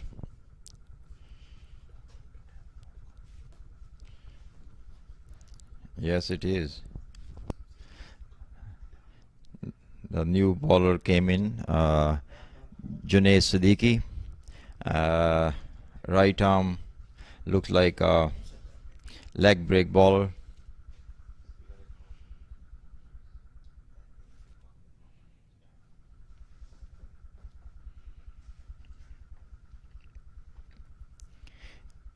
So it's going to be Junaid Khan to bowl to Darpan Patel. Good plan for them from the team, fielding side team. Good plan right now. It's a good option to bring in a spinner, right down. Oh my God! And he's bowled him. Bowled him. But just like you said, it seemed like you were out there in the team meeting, because you said it's a good plan, good idea psychologically, and he strike right away. First delivery. So Darpan Patel goes, bowled by Junaid Siddiqui for some 9 runs. I am a firm believer in body language, and body language tells you a lot. In our body language, is 95% is your body language, is only 5% of the words. Same thing goes in the cricket. It's your planning, it's your mindset, it's how you're gonna work it out. Bringing the right guy at the right spot at the right time, that will take you to the victory. Timing is the essence. And looking and listening to you, Dr. Khan, it reminds me when I was in school, my professor used to preach the same thing pretty much that you are preaching here now. Good insight there from you, young man. 9 for Darpan Patel, bowled completely, beaten and bowled by Junaid Siddiqui. First delivery, it is 10 for 1. So the batting side is a little bit under pressure while losing the wicket of Patel, and it's 10 run in one for the loss of 1 wicket, and it's 1.1 hour early start. They have to be very careful losing wicket, and they have to build up team momentum and give the strike as much strike to Mr. Gayle for to show his skills and performance, and that everybody, viewers around the world, looking and desperate to see some good hits from Mr. Gayle today. Well, the new batsman is Roland Keto. Plays it back to the bowler, just off of the pitch. No runs. The total remains on 10 without loss. Christopher Gayle has yet to face a delivery though. Yes, Chris Gayle, he still need to haven't faced the delivery yet. And the world is watching with bated breath. Oh, good. Just past the diving hand at the man there at the backward point position, and between backward point and gully, down to white third man, and they come back for run number 2. It was really a chance. The fielder tried his best to make it to the ball. He reached to the ball, but at the end it was not successful attempt. But he tried his best to get it going. It was it remind me of the fielder from South Africa, John T. Rose.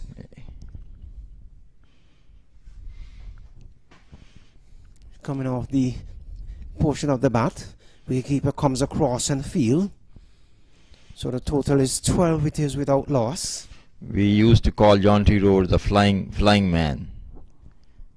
The way he was catches, flying in the air. One of so many names, I'm sure. Siddiqui. Kato is coming down the track. He's out caught behind. Looking to give himself room coming down the track there. Dr. Khan looking to open the face of the bat, get the outer edge and into the gloves of the wicketkeeper. He tosses up, he's excited, and certainly it is all happening here at the Central Broad Regional Park. Ombre 12 for the loss of 2 wickets, and Chris Gayle has yet to face a delivery. Yet. But you know, that's a good part of they've been planned, good planning from the fielding side. They planned it right to bring the right arm leg spinner at this point, very second over of the inning. And you know, if you really bowling wicket to wicket and keeping a good liner length, you will get some wicket on this track, because this track is gonna favor more spinners than seamers. So young Stephen Taylor comes to the crease. He's by nature a stroke player. And yesterday these two were at the crease and they put on a mammoth partnership. Stephen Taylor got somewhere in the region of some 48 runs. Chris Gayle got 39. So let's see what these two will do as the ground staff is out in the field making some minor adjustment at the striker's end. I think is instead of trying to hit at this point, because they lost 2 wickets, at this point they should concentrate on the singles and doubles at more than hitting 4 boundaries, 4s and 6s. But I'm sure that Christopher Gayle at the non-striker's end must be saying to himself that whichever way the bowler comes and I get the opportunity to get 6 or 4, that's exactly what the team is asking me to do, and I'm going to do it. Sometimes it becomes a need of the day that you need to adjust to the atmosphere, or just to the environment, your circumstances, you know, like, but you need to make adjustment. So let's see what adjustment they make here. Played it into the covers. As I said earlier on, that young Stephen Taylor, his nature, he is a stroke player by nature. The over comes to an end, and at the end of over number 2, the Param Veers team, they're reeling at 12 for 2. Chris Gayle is on north. Stephen Taylor is on north. Siddiqui has some 2 overs, and he has 1 over and taken some 2 wickets for 2 runs. Good piece of bowling by Junaid Siddiqui at this point of the game, early in the game. But that's what you need, start building pressure early in the game. First 10 hours are more decisive than the last 10 hours. So without losing wickets, they need to build a partnership between Stephen Taylor and Chris Gayle, and at least stay in the wicket and play their innings. So Chris Gayle takes his guard from the umpire. Just doing a little bending over now, fixing the left glove. The world waiting with bated breath, and so are we in the commentary box, and everyone else settles into his stance, await the arrival of Walker's butt.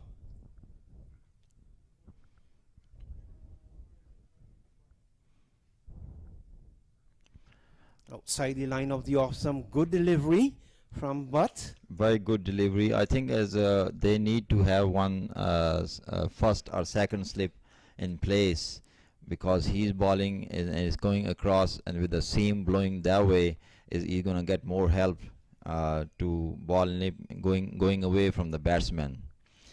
So need to bring somebody on a second or first slip. Let's see what will happen.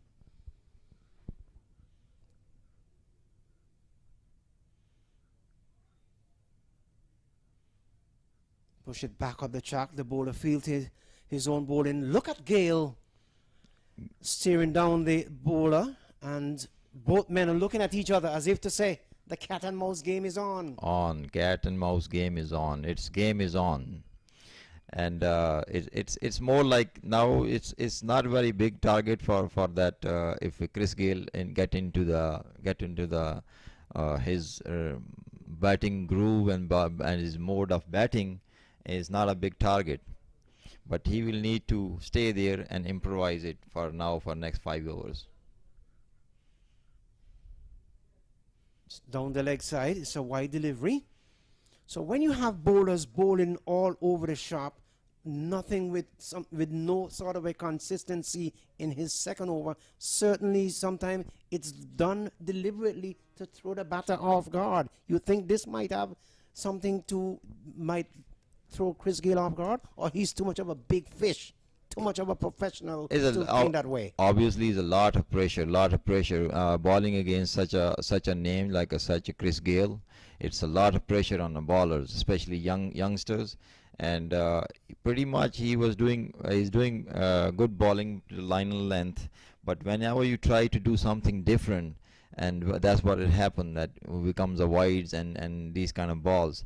If you stick to the basics and just ball wicket to wicket without thinking who's in front of you, then you can make it a difference. And while you were making that analogy, Chris Gayle of the mark played that up towards long on. So 14 it is for 2. Brings Stephen Taylor into strike. 2 left-handers in the wicket, as we saw yesterday for the better part of the innings. Stephen played a good inning yesterday. Good partnership. Now towards mid-wicket. That's a good bowling. Is a golden balls right now. It's anything is dot ball is a golden ball in T20, especially in this level of cricket. So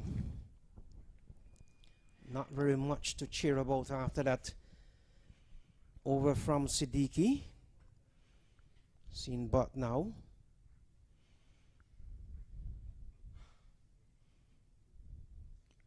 Slapped it back just to the right of the bowler. Gets a single. Brings Chris Gayle into strike. Chris Gayle is moving rather slowly. You think he might have some sort of a plan?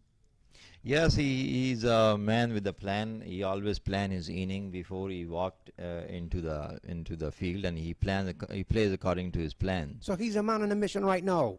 Man in the mission, man with a plan right now. Settles into his stance just about now. Await the arrival of Butt from the far end.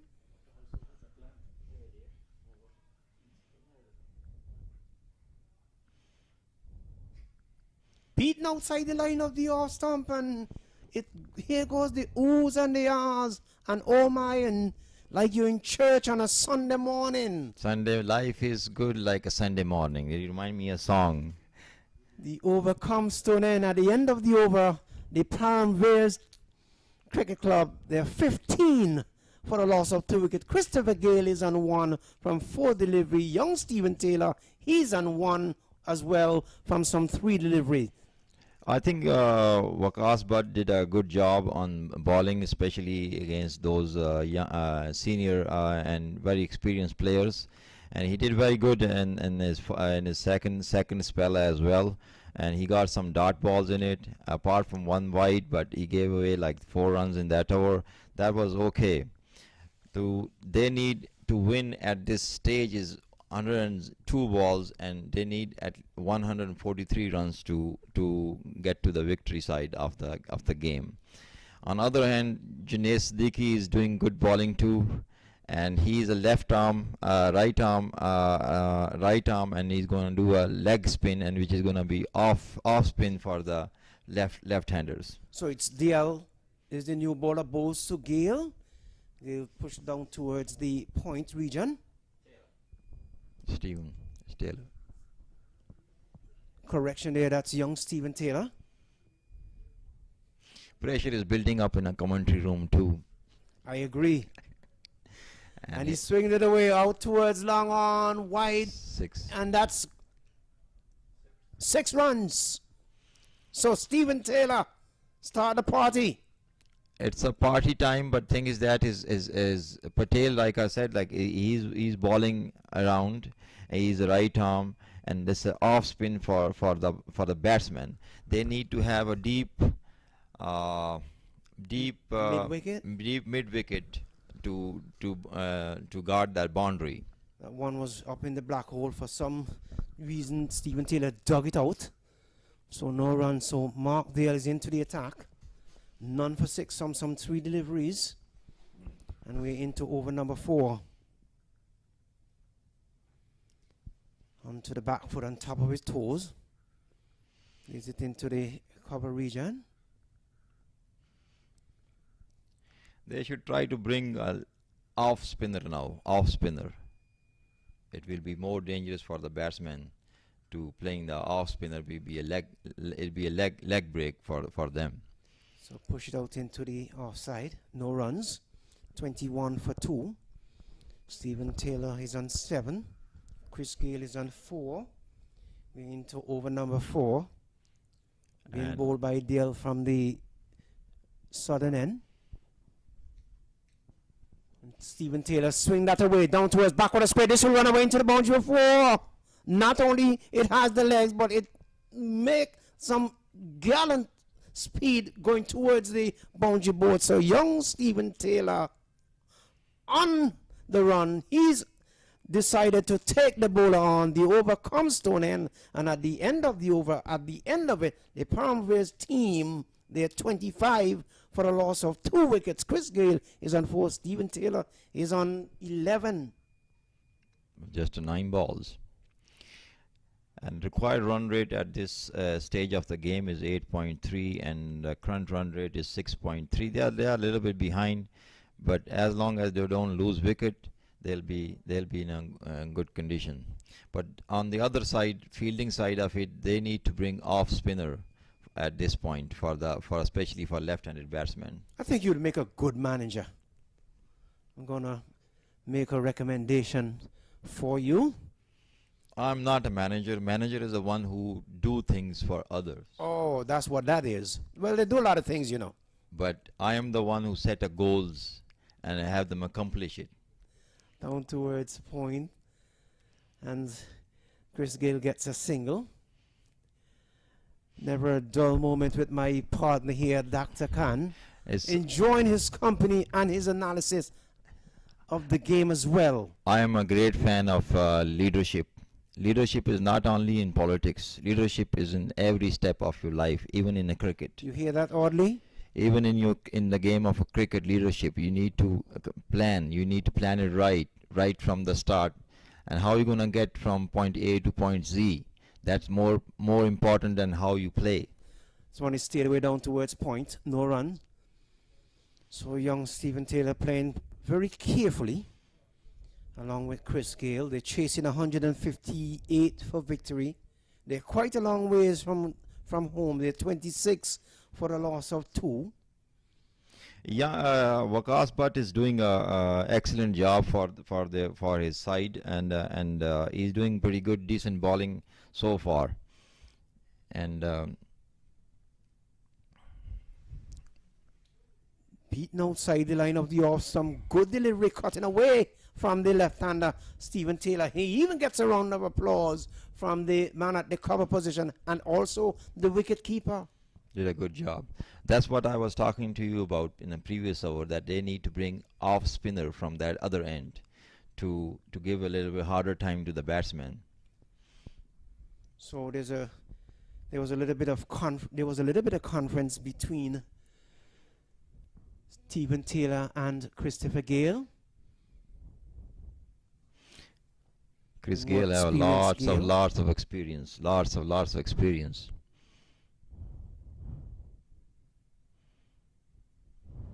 In the air, he's out caught. Soft dismissal, looking to punch it down towards point and gully, and in the process, perish soul. The Param team lost another wicket. That of young Stephen Taylor, caught off the bowling of Walker's butt for some 11 runs, and he will have faced some 11 deliveries. That I can. Waqas Butt is a natural in-swinging bowler. And his air is helping him a lot to swing a little bit more. So his ball is nipping back for the right-handed and going away for the left. So that's his plan is working, because is getting help from the air, and his ball is going away from the batsman, and sometimes it's a little struggle for a new batsman to settle in, and especially when you have tons of pressure building up right now on this team. Right now they have a 26 for a loss of 3. It's just 4.4 hours, and required run rate is piling up to 8.6, and the current run rate is 5.6. They are a little lag behind, but that's current run rate is not relevant to the batting side yet. Batting side is more important to not losing wickets at this point. So Wayne Parnell comes to the crease to replace young Stephen Taylor. Param Veers 26 for 3, and they're in deep trouble. Yes, it is. They should, at this point, they should give a strike to more strike to Chris Gayle. Instead of hitting 4s and 6s, they should make a singles and give a more strike to Chris Gayle. So he knows what he's doing. He's there with a plan. So let him handle that situation. Well, I'm pretty much sure that the captain must be saying Chris Gayle is at one end and wickets are falling at the other end, so it doesn't fear us at all. We will get the wickets. Let Chris Gayle beat us then.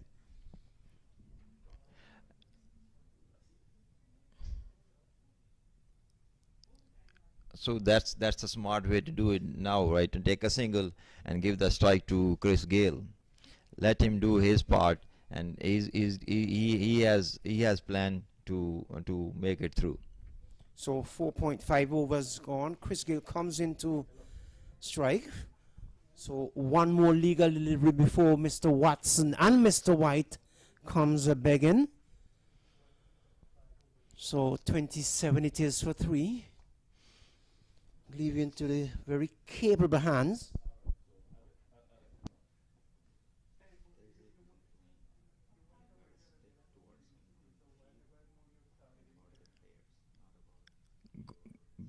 Good. It was a little bit bad out of delivery, a little bit outside the out stump, and it is a wide ball consumed. So bowlers need to stick to the plans to wicket bowling at this stage.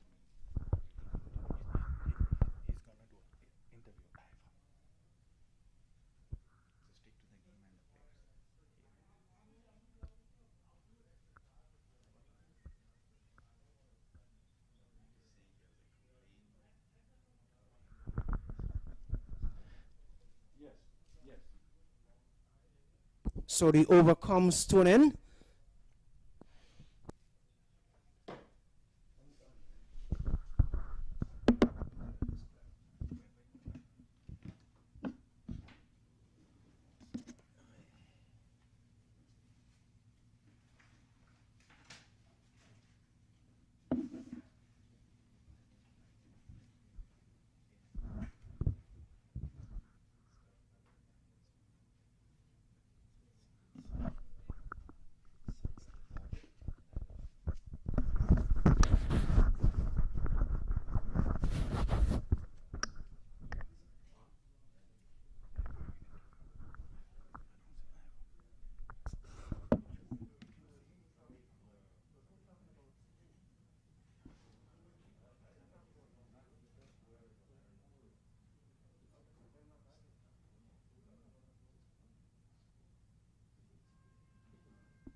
Okay, a fantastic good afternoon to our viewers around the world.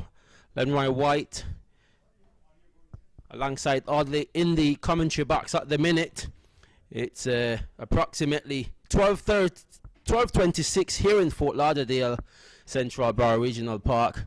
The Atlanta Firm, they're chasing 158 for victory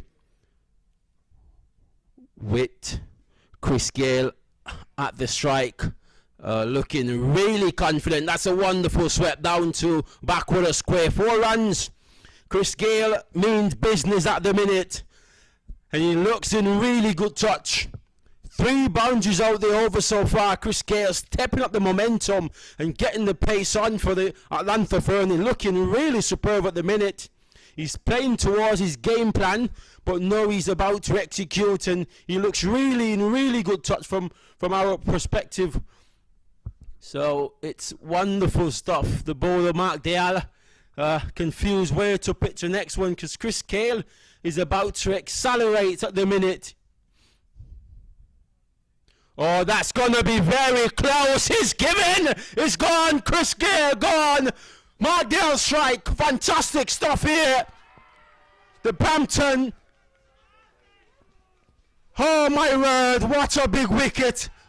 Big moment in the game. Chris Gayle goes. A ball that had got a lot of flight onto it. Chris Gayle played across the line, struck in the middle, and the umpire raised that crooked finger. Christopher Gayle goes. Atlanta Fair in big trouble at the minute. My word, what a game we have on hand here at the Central Bar Regional Park. Fantastic stuff. Okay, Eddie. Thank you. Yes, we would have just seen the big fish would have gone here. The Universe boss just got out LBW. But before us here on camera, we have Zijon Croatia. Are you going to be captain in the All-Star team this year? Yes, just like last year and the previous years, I'll be captain again. Captain again. Well, I've been reading and seeing centuries and 50s and centuries and 50s. What's up with that? You know, I took the advantage of COVID to work on my mental strength. It's a big aspect of the game, so you know, just working on how I approach the game, how I approach my batting, and being able to play since May, one of the lucky few who've got to play cricket for the last 5-6 months, and I think just having that time to process everything, analyze my game, and work on my weaknesses has really helped me build my batting. Very well. Well, your game is next up, and any niggles, anything to worry about? It's your first game. Yeah, the guys had a good practice session yesterday. Unfortunately, I wasn't there. Had a little flight delay and things, but we're here today. The wicket's looking a little better today, so I'm happy about that. The guys are all practicing, working out, getting ready for the game. They all look good. They're all excited to get on the field, and hopefully, we can take the game our way. Well, we're going to wish you all the best. I'm sure I'm going to have you back again before cameras. Good luck, sir. And what can I say? Stay fit. You're looking well. I saw you earlier in the year. COVID really put some pounds on you, but you will have really worked hard, and you're in good shape. I can see that physically. Thank you, sir. Thank you for having me. Okay, we take you back upstairs. Thank you, Ivor. Interview with Deshaun Qureshi there. And at the moment we are having I should say the Atlanta Params having a little problem here because they are currently 43 for 4 in the 6th over. In comparison, their opponents, they were 28 for 2. They were 28 for 2. It's the nature of cricket, and I tell you what, it makes it more excited to see them struggling like this, and it just keep the game in the equation. And you can't get the Brampton team out of this game. They got really good cricketers in the dugout as well. They got really talented players, and they're stepped up to the pace, and they're doing a fantastic job. Like they win yesterday very convincingly, and you know, I mean, it's just wonderful to see they've got the likes of the big guns, Chris Gayle, Stephen Taylor. It's a wonderful atmosphere here at the Central Bar Regional Park, Adley. The only problem right now, I think, the owner, Mr. Jayash Patel up in Atlanta must be having great concerns right now. The fact that Oh, so that's a very good shot down the ground and it's gone all the way from Wayne Parnell straight down the ground. The ball that was pitched up, he got in line and execution was perfect. Fantastic shot, and Wayne Parnell keeping the strike ticking as well, the scoreboard, and that takes him on to 7 runs, I beg your pardon. Very good shot. okay, good shot, good comeback. But I was saying with the owner, Mr. Patel, up there for the Atlanta Param, I must be concerned at the moment because his team is 49 for 4 and Taylor is gone, Gayle is gone, so he's going to be up to the other batsmen. A team is not made up of 2 players, of course, so they're going to be coming back, doing their best to overall that total. Well, I do think they've got enough depth in the batting in terms of what's left to showcase. I think they still got enough to get to this total of 158. It's not a high mountain to climb. They just lost a few quick wickets, but if they get a good partnership between these two, they can continue that momentum. Oh, that's a very good shot again, down to the third man position. They gone through for a single, looking for 2. No, it's not on. Backed up from the man there at mid wicket. Very good cricket all around there, Hadley. And the 50 has snuck up on us, so it's 50 for 4. 50 for 4 at the moment, and they just have to be very careful not to lose any more wickets, because should they lose another quick wicket, then I definitely think the opposition will be having the ascendancy. And the most important thing is that they've got lots of overs in hand. They've got over 13.3 overs left, so the game is still in the equation of them to get that total, but Brampton, they have different plans in their own. Oh, that's a very good delivery, moving away from the left-hander. That's the ball you're talking about, moving across across the batsman. I think they should put in a second slip there or thereabout, because the way they are bowling right now, having the left-hand batter, the ball is cutting across and could quietly, take an edge. Yeah, definitely. And the third man is not as fine as he could be, but I guess the captain knows what he's doing, and they have a very, good organisation in terms of the captain and the leadership out there in the middle. And the pitch has been playing really good for the... Oh, great. Been playing great. Another ball plays out to mid-wicket, can't score. Batsman and strike, Patel, yet to get off the mark. He's already faced somewhat of 3 delivery, and Butt is keeping it really tight at the minute. He's really getting some momentum. They got the big wicket of Chris Gayle. I'm quite sure that the confidence is with them, a major key, and they're doing some field adjustment. The captain pushing out the deep mid wicket, rather a deepish, I would say, square leg.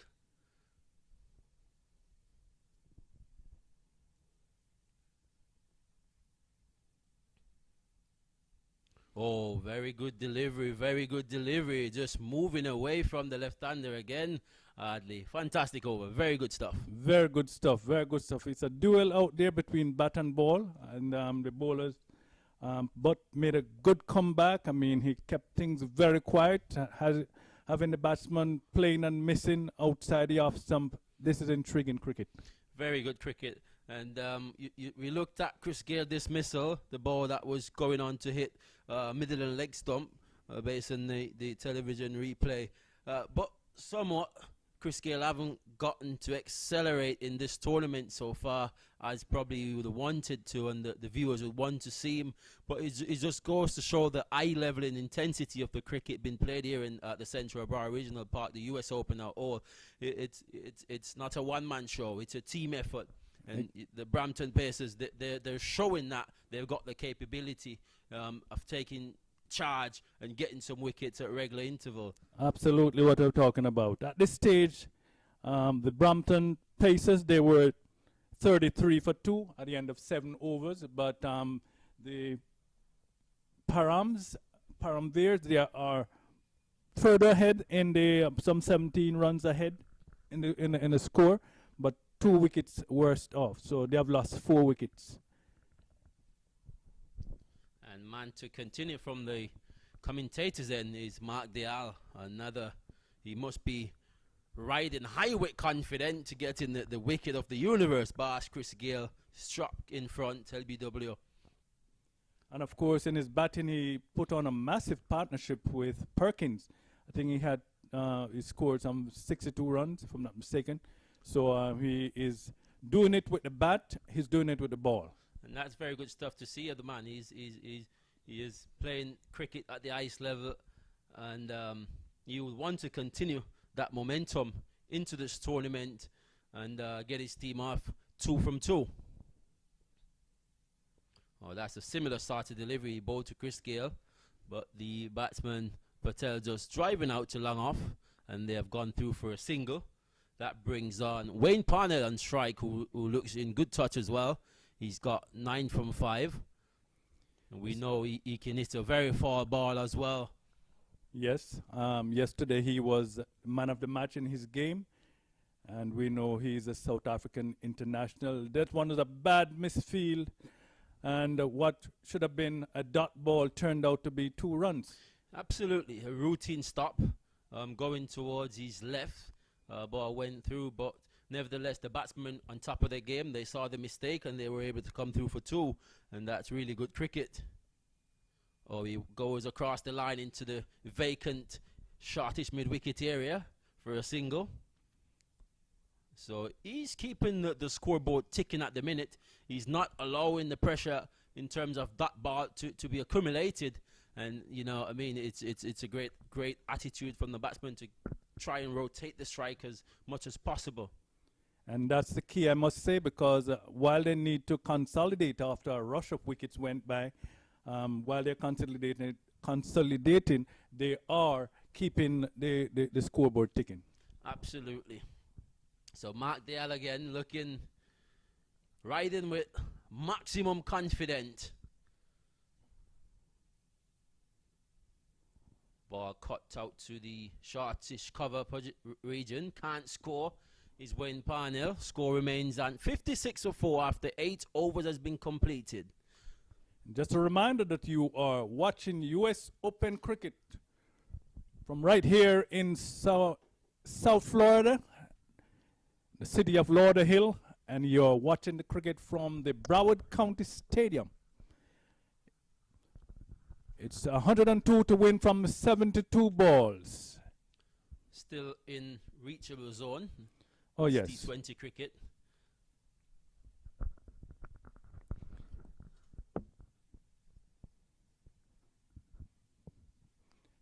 They're taking their time to change over the field. Of course, they have their plan, the bowlers as well as the batters. And it's very important for them to stay here because of the loss of early wickets. So now they'll have to just put themselves down and just concentrate on what they're doing. No time to go for the hee-ho at this time, unless a ball should come that is totally in reach to hit away. Just run the 1s and the 2s, and the 4s and the 6s will come along a little later on.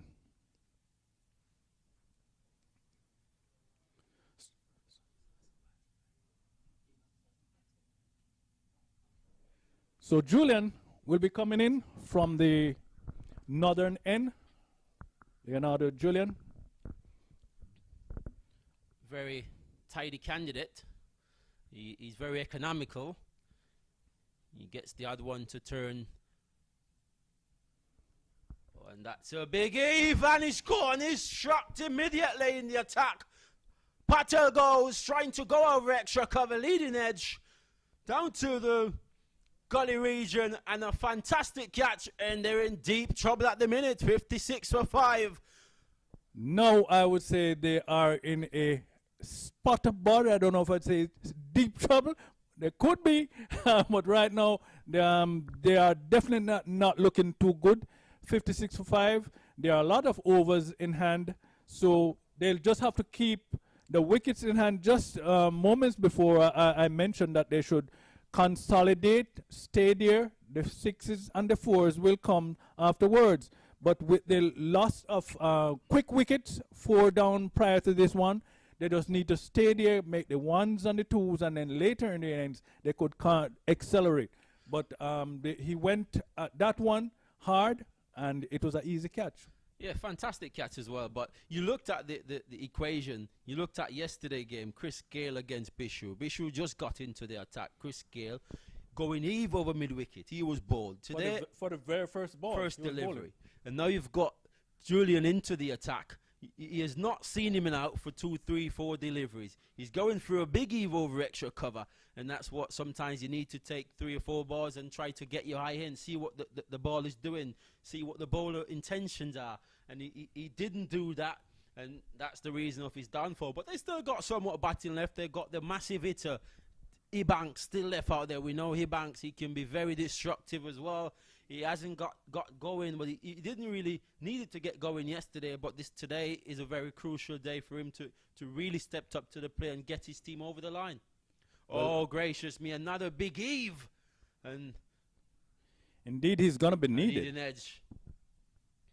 Yeah, Ebanks is going to be needed in the batting department. He did very well in the bowling department. This morning he took 5 for 12 in 3 overs. Yeah, that's and it was actually on a hat-trick. Yeah, I was watching it on my way into the stadium, and it was really some really fantastic bowling from the man Ebanks. We know that he's capable of doing the job. It's just for him to live up to the expectation of his name. But in the meantime, we've got Wayne Parnell on strike. Oh, that's a fantastic catch! It's gone! Gracious me, my word! What a superb catch that was from Julian. Parnell getting to the pitch of the ball, trying to execute it back down the ground. And I tell you what, that's a US Bank maximum catch. Fantastic stop from Julian. There we go. Lenroy, that was a blinder, total blinder. Parnell got back and hit that ball with everything that he has got. And the bowler went down and came up with that ball. It was magnificent.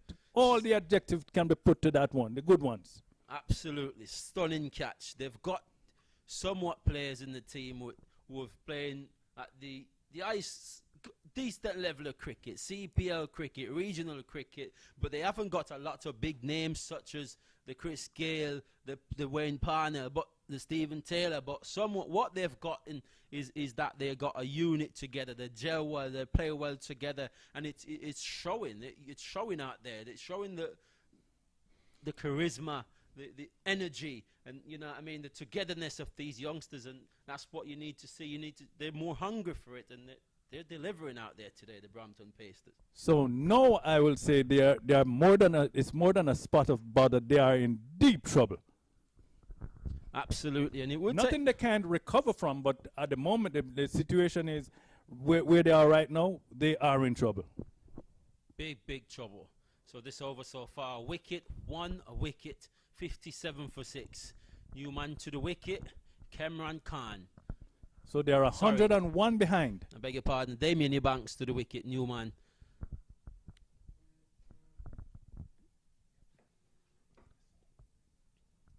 Ebanks drive down to mid-wicket position. Khan is trying to get a single. That was never on, but well sent back there by Ebanks.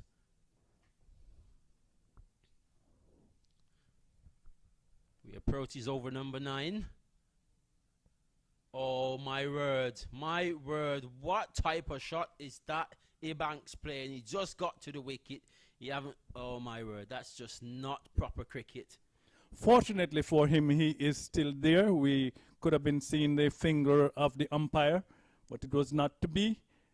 So he just need to settle down and look and say, my team needs me. And it's the end of 9 overs, 57 for 6 in comparison. The opponents, they were 50 for 2. 7 runs behind, but 4 wickets better off. Absolutely, and they look the better team at the minute. It seems as if we got a bowling change from our commentary end. We'll update you as soon as possible once we get that information into our booth.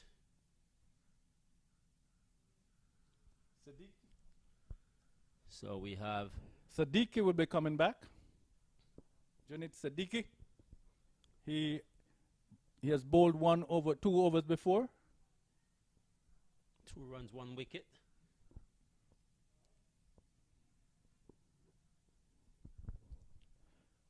Very tidy bowler as well, Siddiqui. He's into bowl to Khan, who plays defensively. This could be trouble. Direct it. It would have been big trouble. Overthrow, it seems. And the batsmen are able to come back for a second. Reckon he hit, he would have been struggling. I definitely think that he would have seen the finger of the umpire. He was struggling to get there, but water under the bridge. Nevertheless, he survived. He lived to tell the tale. He plays again defensively out to a shortish mid-wicket area. They picked up a single, ticks the scoreboard on to 60 for 6 as we approach his over number 10. Still scoring above par. Not really above par, but for somewhat decent enough. 6.4 required is up to 9.2. So he banks need to get going and probably get going soon as possible, but play smart cricket and sensible cricket shot.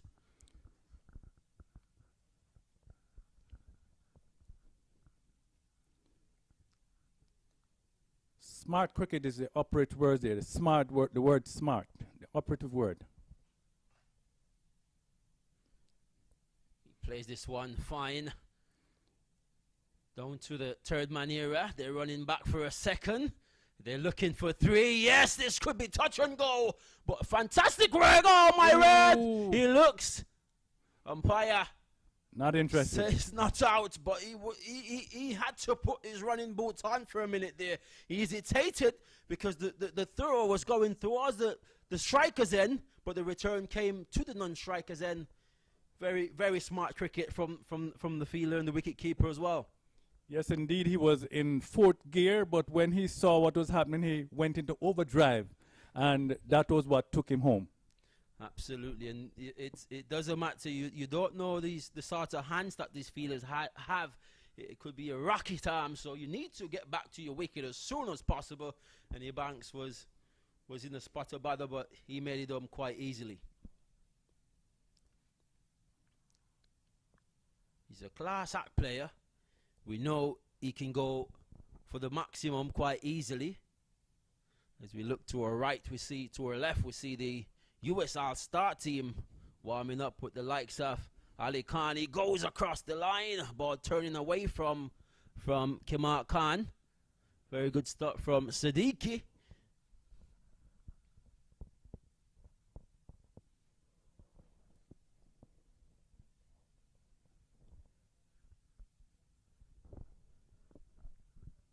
Oh, this looks close. This looks close. Yes. He's giving it. Another one bite the dust. My word, what a delivery that was. Pitching enough in middle of off stump, drifting down a little bit, hitting leg stump, and he's gone. Another wicket.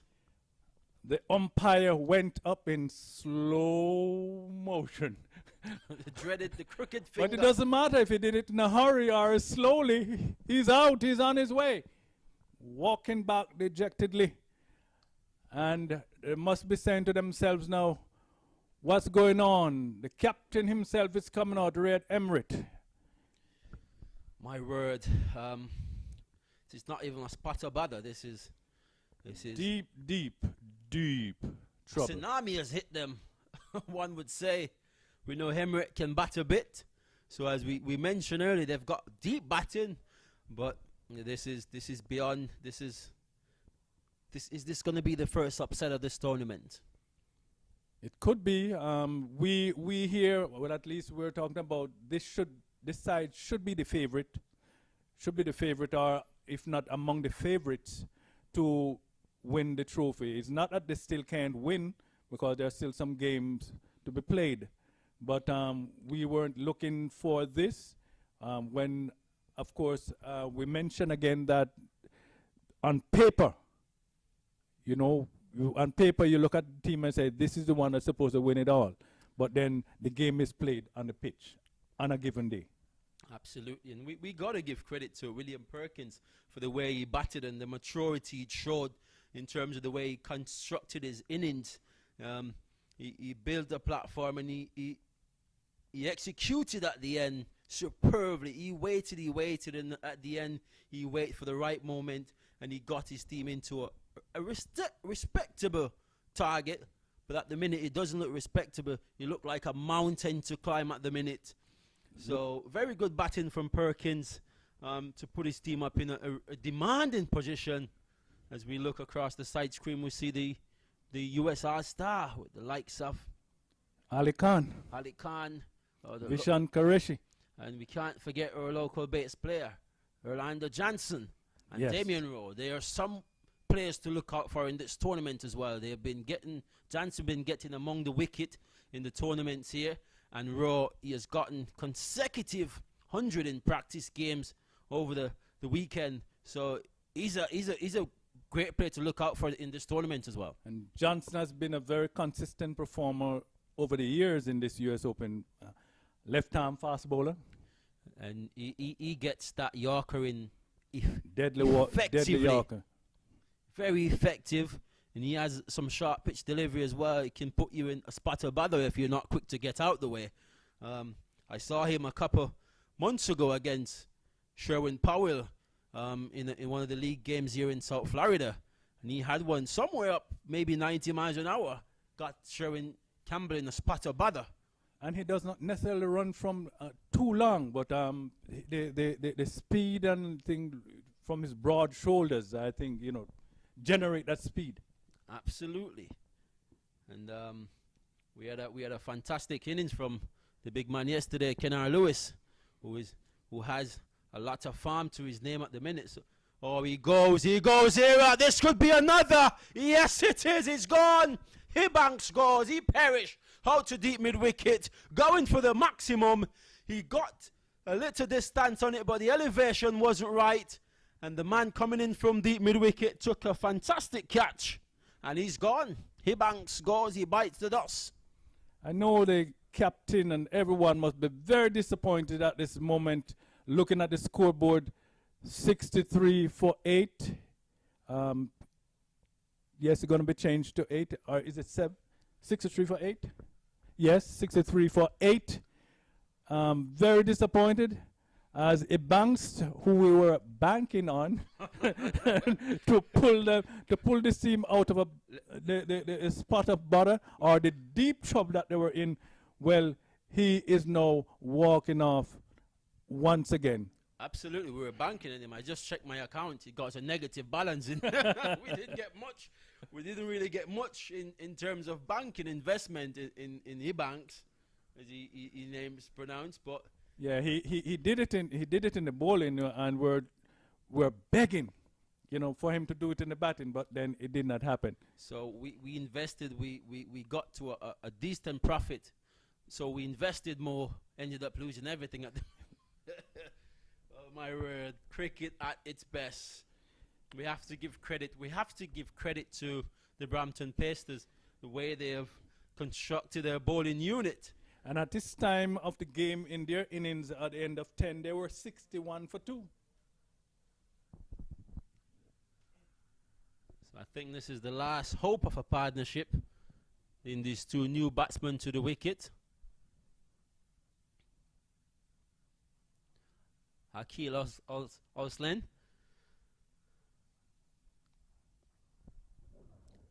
Emirates and strike, who goes out to the mid-wicket area. They're going for 2. Should be easy to complete 2 runs. It's easy peasy. And if you're watching for the first time, the Brampton Pacers, they set a target of 158 for victory, and the Atlanta Verms, they're struggling at 66 for 8. Chris Gayle back in the pavilion, Stephen Taylor, and all the big guns, Dwayne Parnell, Harbin dismiss.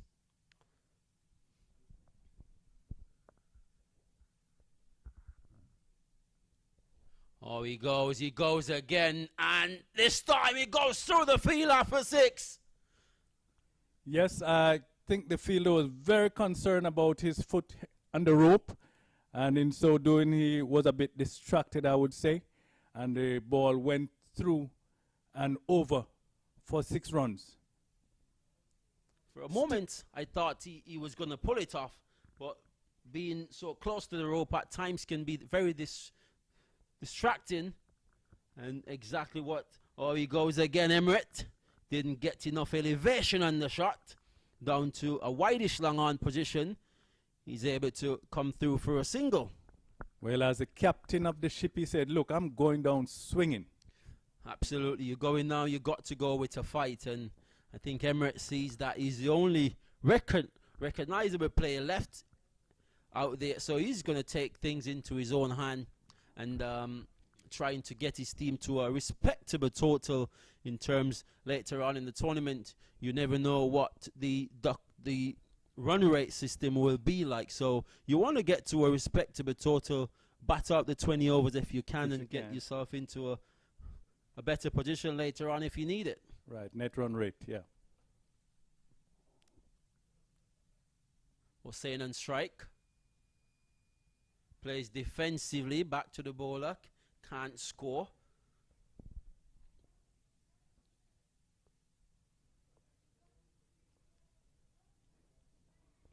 Very interesting situation right here. I don't know.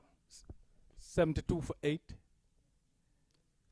I don't really know what the rush is. You've got 9 overs remaining, and the batsmen, they're coming out, they're playing big Eve as if they only got 7 balls to make 20 runs. It's absolutely unacceptable. One thing is certain: if you are not at the wicket, you cannot make the runs. So you just need to go there with a level head and stay around. The runs may come. If it doesn't, well, at least bat out the 20 overs. Absolutely, and as I'm looking to my left of the commentary box, you can look at the Atlanta team. You can see they're disappointed among the players and the staff. Must be very disappointed, find themselves in this predicament. But it's not over until it's over. We have seen T20 cricket played, and we have seen miracles on numerous occasions. Who knows today if Hemrick can pull off a cracker of a game. The skipper, he's still there. Quick single. Made it on time. So would you say there's still a glimmer of hope? Small it may be? It's T20 cricket, and he only takes 2 overs or a over to change the diversity of the game. But in terms of wicket in hand, it's a very slim chance if they should pull this one off. It would take a miracle. So we have Hussain on strike. The captain setting a very aggressive feel, trying to apply the pressure. And they work this one onto the onside. They run well. They could get 2. They're coming back, man, coming in from down at the square leg region. Return to the keeper was effective, but the batsman was still able to go through for 2 runs. So as it is, it brings the score on to 75 for 8. Hemrets on 10 from 5, and Hussain got 2 from 3.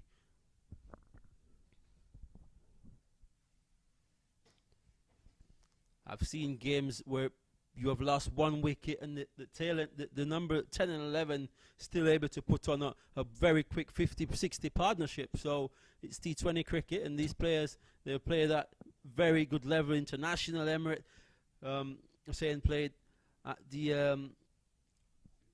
CPL level as well. So it's really good to see that these two still out there trying to get their team in a respectable score at the minute. So you never know. So in other words, they are not rolling over and play dead. They're still batting, still saying there's still hope.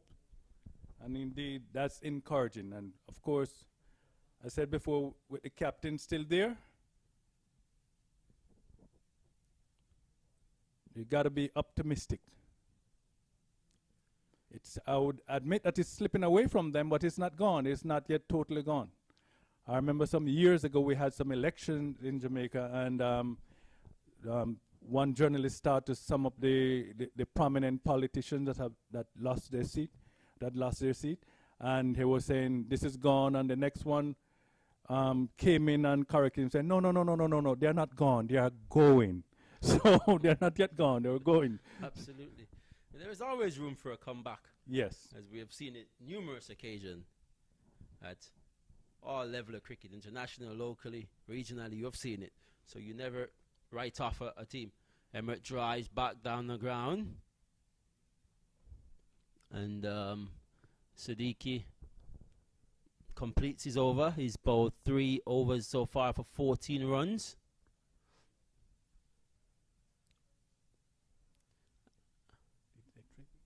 And he has gotten 3 wickets. Real good. 3 wickets, 3 overs, 3 runs. 3 overs rather. 14 runs, 3 wickets. So he's one of the major player in the demise of his opponents, the Atlanta Params. Absolutely. As a captain, you can't act so much better than that. Your bowler coming in, keeping the economic under 5 runs per over. That's really efficient and effective. Fantastic stuff. And we speak of effective. Leonardo Julian is back, who was bowled some really good delivery and took a blinder of a catch to dismiss Wayne Parnell. That will definitely make the highlight reel. That's one of those that will make the highlight reel. It was a blinder.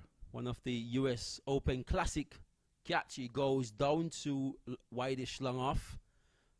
Hussain for a single, puts Emirates on strike, who's on 10 from 7, going over a strike rate of 100.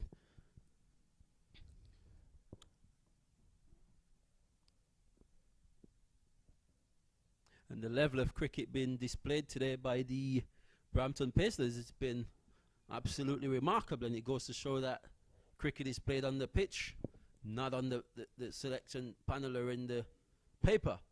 Emirates goes down the ground again, wisely, just for a single.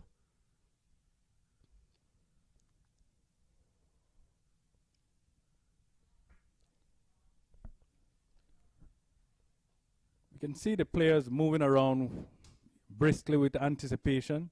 You could say they are now smelling the victory. But they are playing it smart as well. They know it's not over until it's over. Exactly. No premature celebration. That's it. A ball that was Hussain was trying to give himself room to go over extra cover. There's a wide gap between long off and extra cover. If he can get it over, he can be effective over there with some runs. As he pulled through mid-wicket, it could be runs there. They're looking for 2. The fielder does quite well to restrict them only for a single. Wonderful cricket being displayed here from the man coming in from a wideish mid-wicket area. Yeah, they have taken their catches and they have really feel well, you know, cutting off the boundaries. So all round they are playing very good cricket, very good cricket. Absolutely. We've gotten Emirates back on strike, who keeps the scoreboard rotating. Wide delivery signal from the umpire. Rightly so. And the score is on to 82 for 8 from 12.4. Run rate just drifting over 10 runs and over. Emirates goes, he goes big. Should land safely right in front of the man at long on. And I think right now in the front of the mind of Emirates is, look, let's get 100 and get 100 and we move on from there. We see what happened from here. But, you know, the score looked more respectable if you have 101, or let's say you're out for 99. Absolutely, you get into triple figures. Right, get the It's triple more- figures. It's more. Looking a little more respectable. Oh, and that's a beautiful shot. Absolutely magnificent shot down the ground for 6 from Hussain. A shot of class was written all over that shot. What a magnificent shot down the ground for 6. And that's what we're talking about. You got batsmen who can play that shot, batting at number 10. Remarkable shot. Indeed, it had the height, it had the distance, everything about it was good. There could be only one result from that one, and it would have to be a 6, and it is, adding to the maximum. Fantastic shot. It's not a slug. It's a proper cricketing Proper shot. cricket shot. And if you're home as a youngster watching, that's the way you need to play those sort of shots. Get to the pitch of the ball. High coordination and execution was even better. Tremendous hit. Drawing closer to their target, and my target, our target here is the 100 first. So 11 for the 100. Get the 100 and then move on from there. Absolutely. There's a little discussion in the middle between the captain, Red Hemeret. and What the is them they side- could be talking about? I think that the message would have been, we've got 7 overs to go. Still a lot of time for us to rotate the strike and get 1s and 2, and we get the odd boundaries. I think that the only message it could have been. Might even be saying, hey, we have been written off, so let us prove them wrong. I know when I've been playing in my cricket, when I was playing many years ago, many years ago, and we would meet in the middle. Sometimes we have absolutely nothing to say, but just to keep the field inside guessing. Absolutely, we got a master plan. Yes. Have them guessing. Hussain plays this one up to shortish mid wicket. They look 1, they're going for 2, and they should get back quite easily. Very smart cricket from these two, and they're showing maturity at the end. And class act. Hemeret just nibbing this one, shortish mid wicket, and they're able to come through for 2 runs. The score moves on to 91 for 8. And remember, if you're just tuning in, they're chasing 158 for victory, and at the minute they're struggling at 91 for 8. And they've put on a decent partnership in the circumstances here, because another quick wicket and it would be all over by the shouting.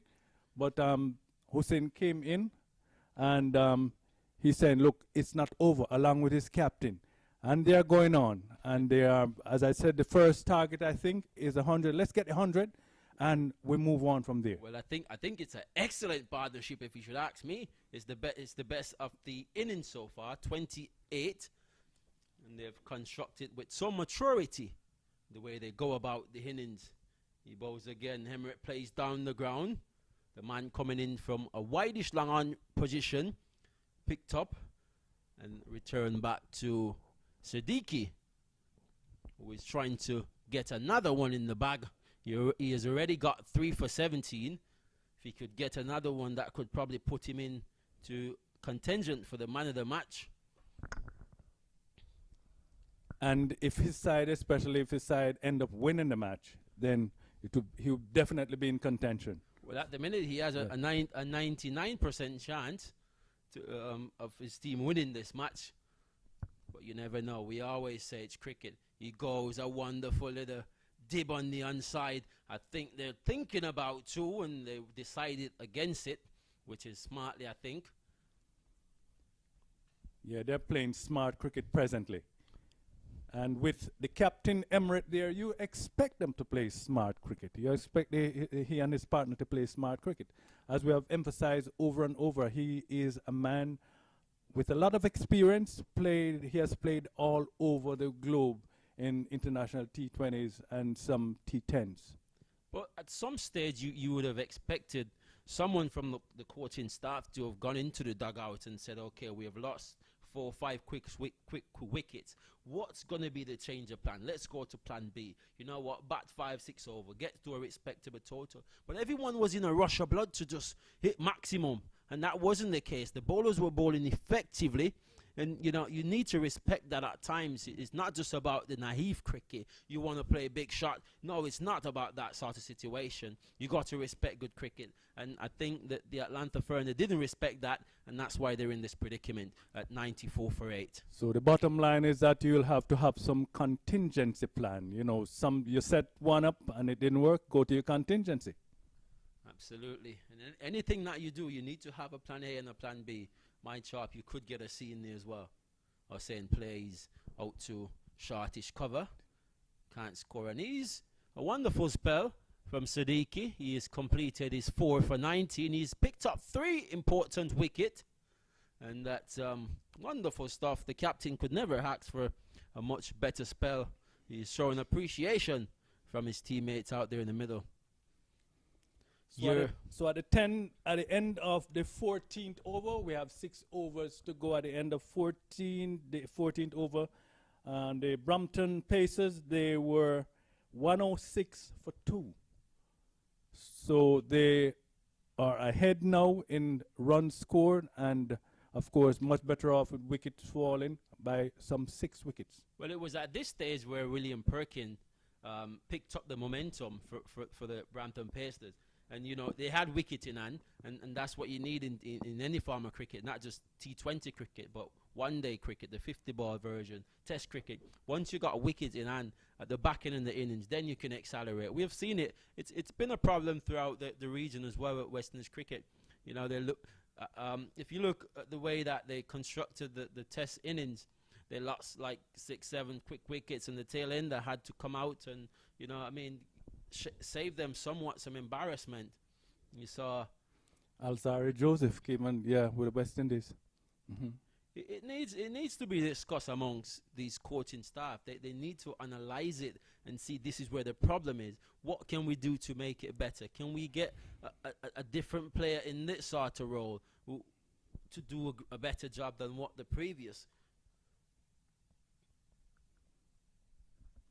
And I think they have discussed that actually, but sometimes you go into the plan and things change and everything went right through the door, right through the window. Well, still a lot of cricket to be played. He goes through mid-wicket. He's only going to pick up 1 Emirates. And he takes him on to 16 from 17, I beg your pardon, from 14. And Hussain, he's gotten 14 from 11. Most important thing is that he's still there. Absolutely, and if they stay to the end, it could get very close. Just having a mid-wicket discussion again. The captain just saying to this young man, keep doing what you're doing. You're doing a fantastic job. Let's take it to the end. Let's go down with a fight. And that's a good with Emirates out there still, you know, giving advice. He's an experienced candidate. Playing cricket hard most of the continent, if you ask me. He has traded his T20 experience, so he has the capability. And they are doing exactly that. A little bit of coaching from the skipper. Attempt to share the wicket there, but ball drift down the leg side for wide. Signal from the umpire.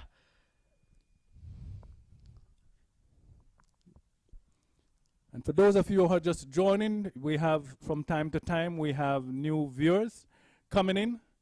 We just want to let you know that you're watching U.S. Open from Broward County Stadium here in South Florida, Lauderhill to be exact. Some intriguing cricket is being played.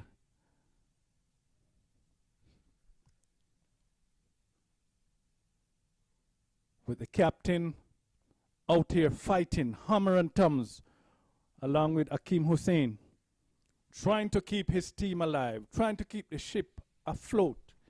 It's 98 for 8, and they're approaching that first target of 100.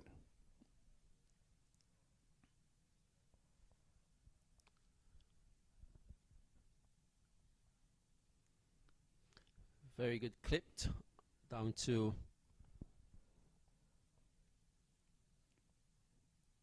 now they are 99 for 8. One to that landmark, triple figures.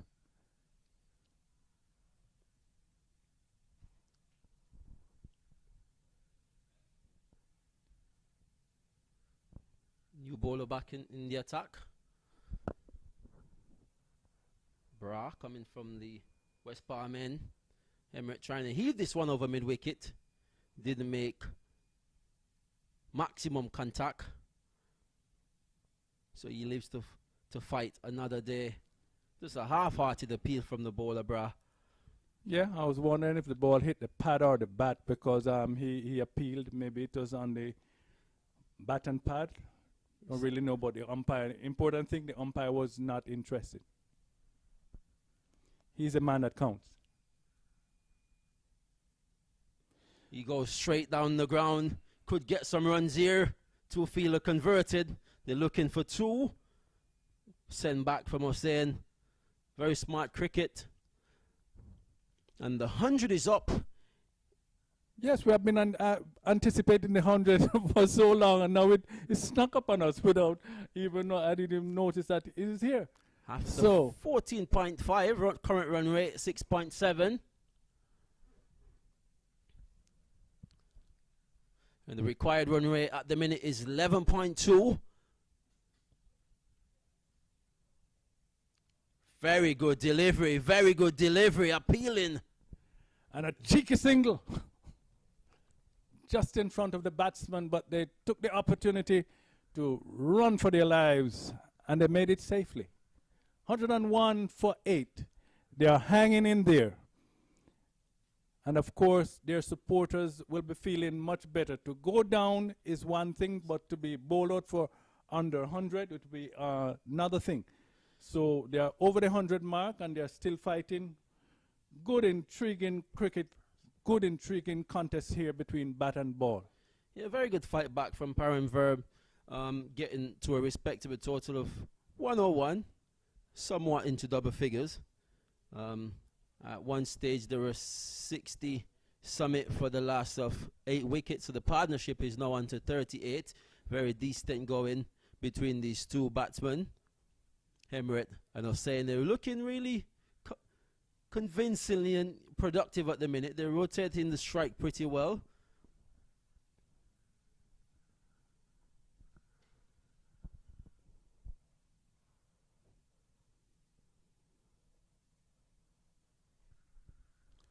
One for 8.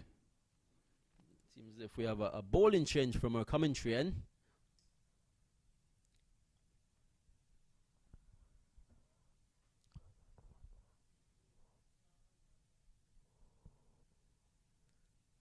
Captain is taking some time to set his field, or the bowler it is, yes, trying to set his field very meticulously, that he Salman Nazar. Every fielder where we want him to be. Salman Nazar.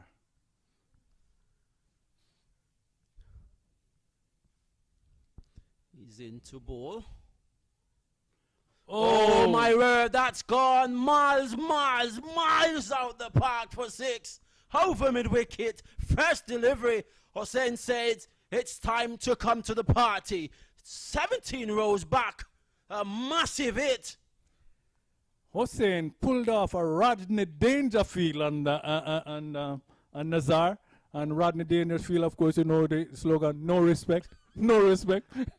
He very first ball, he showed him no respect. Naive into the leg side.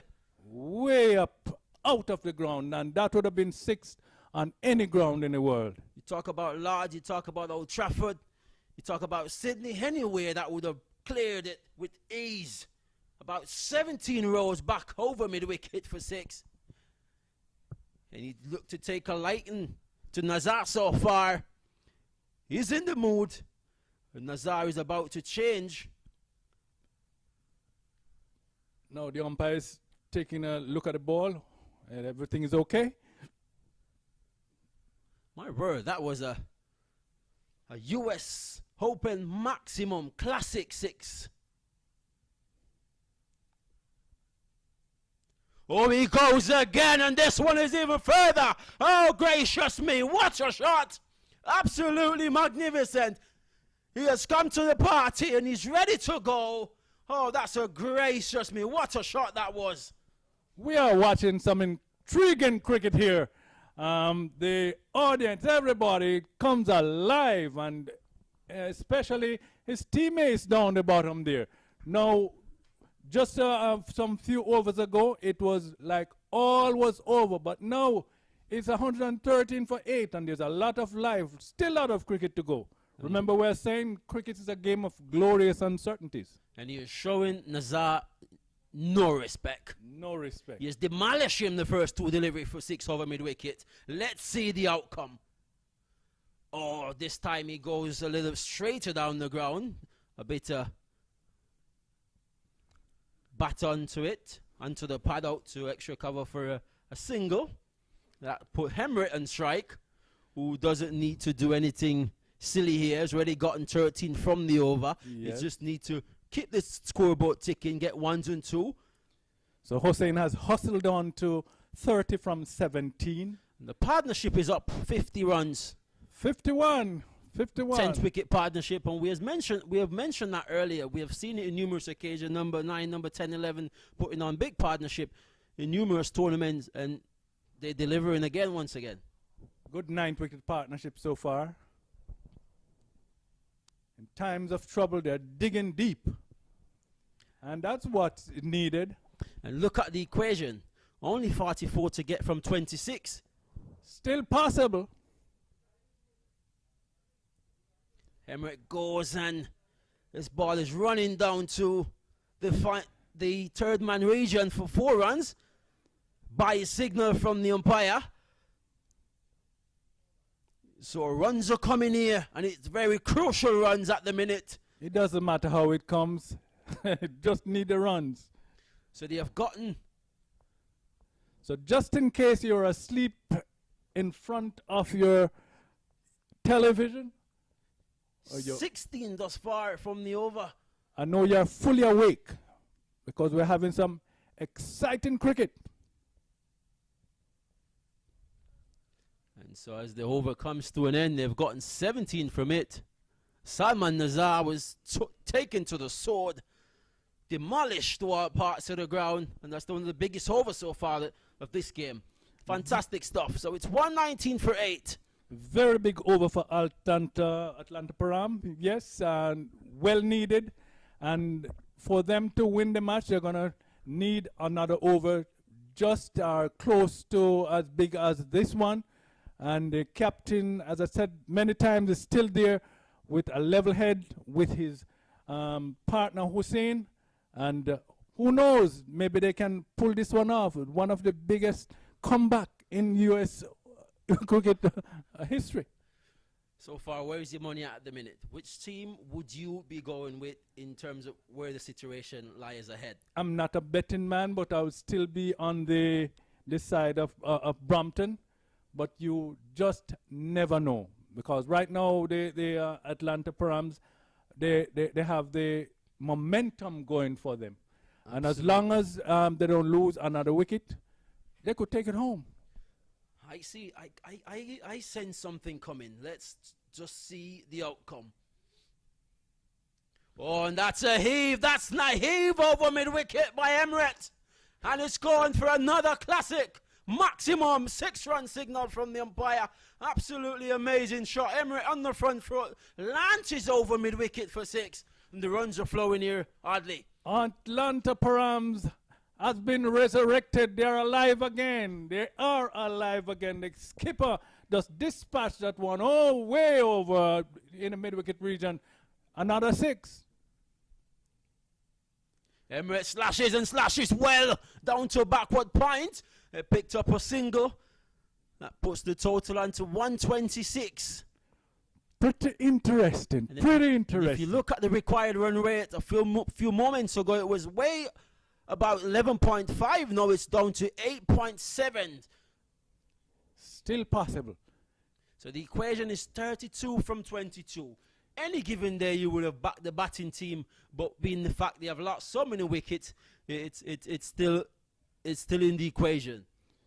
You know, there's a saying, there's a movie or a television series some years ago, Mission Impossible. Now we have to change that. And for the Atlanta Params, we're saying Mission is possible. And the way these two has constructed their innings, it's really remarkable the way they've been playing. And we just want to give a shout out to all the viewers around the world. Palash there, we've got to give him his credit. He's been anticipating, he's been participating in the feedback so far. We've got to give him a shout out. Mark Providence in New York, very dedicated to cricket development there in New York and always doing his live broadcasts. And Vincent Morgan he pull this one back down the track. They're looking for two. Very good running from Hussain. The batsmen were able to scramble through for two. Very good running between these two pair. Fantastic stuff. Vincent Morgan down here. He's been on the game all morning watching. So we got to give a shout out to him as well. The match is alive.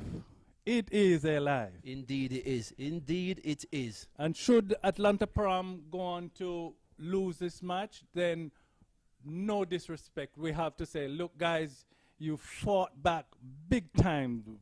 Big time. I think it could be the record 9 partnership here. Well, they have fought back, but it's a wake-up call for them. Emirates goes again. This one is even further. Further over mid-wicket for 6. Fantastic shot from Emirates. And he's taking the bowling unit to a soar at the minute. He's in the party mood. Where is the Trini stand? Where is the Trini party stand at the minute? For a moment, we would say, look, the fielder seemed as if he had a chance. But then Emirates said, oh, no, you're nothing but a stargazer. Absolutely. And there's a message been sent out to the middle Emirates. And I was saying it was gotten a very good partnership. You can see the spectators. You see the Trini party. They have come out. Not many spectators, but the players, I should say. They're out here supporting each other. And now, Lenroy, it's only 23 to win from 19 balls. It's gettable. Only 23 to win from 19 balls. This would have to be recorded as the biggest comeback right here in the U.S. Open. And even more important, you look at the partnership. It's 72 runs. 9th wicket partnership. We're not talking about 72 runs, second wicket or 4th wicket partnership. 72 9th wicket partnership, 72 runs. Absolutely. And as we look to the left of our commentary box, we see the US All-Star team getting ready to spin the toss there. The match adjudicator and the match referee, and our great Ivory down there to get this one on the way. We got to give a big shout out to Dwayne Williams as well. He's been tuning in since yesterday on the MAQ TV. We got to give big shout out to each and every one. And I'd sing as well. He's been around watching the US Open every year. He's on there watching and giving his feedback. So give kudos where kudos are due. Absolutely. Ladies and gentlemen, we've got a match here. And Marky Jamaica is asking if there's another game on. Yes, we have 2 more games on today. So you sit back at home, get your lagers in, get your waters in, and get ready for a full fun day of cricket. Excited cricket at least. And we've got our pro commentator coming in as well from New York, Lenny Archibald.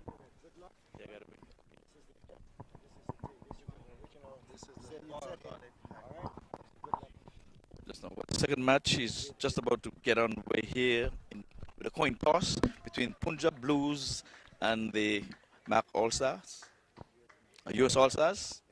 Okay, so coin. We have Mr. Kurishi with the coin, with the call in the air. Tail is the call. Tail is the winner. Tail is the winner. We're going to bat first. You're gonna? Bat first. We're going to bat first. Like, we have a pretty good team, and we haven't played yet in the US. Like, we're coming like first time. So we'll go positive. Any particular reason why you want to bat first? You looked at the match, the wicket is pacey or slow? What? And we saw the yesterday match also, like wicket is very little bit in a slow wicket. So second day is going on, like 5th match is going on same wicket. So we want to bat first. Like if we set the target, then we can continue. Okay, so you have enough bowling to... We have three spinners and two fast bowlers. We have good bowling attacks, so we can defend the run definitely. Some good fielders to support the bowlers. Yeah, we have young sides, rest like one or two players. Okay, well, thank you. And Mr. Qureshi, you would have heard that they're going to have a bat first. Yeah, winning the toss, we would have probably bowled first anyways. The wicket's playing a little slow. A little better today, but still, you can see there's the ball stopping a little bit on the way to the batsman. So we have a decent bowling lineup, a lot of spinners, and we're going to try and utilize that to keep it. With the form that you seem to be in at this moment, any total that they put on there, I think you're going to be confident in overhauling it. Yeah, we have a strong batting lineup as well. Most of our players are all-rounders, so I'm confident in our batting ability to chase down any total. Okay, well, good luck, sir. Any niggles, anything to be worried about? Your first time up on this second day? No, we had a good practice session, like I said earlier, and we're looking to, get the ground running and hopefully start with a win. Well, good luck, sir. And no niggles. I hope that you will go on to win and go on to the other matches and be successful in them, sir. Thank you.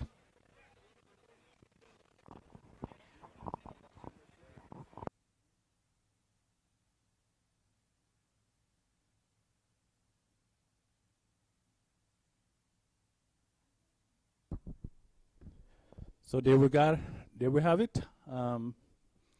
So we are still having some excitement here. At the moment, it's 139 for 8.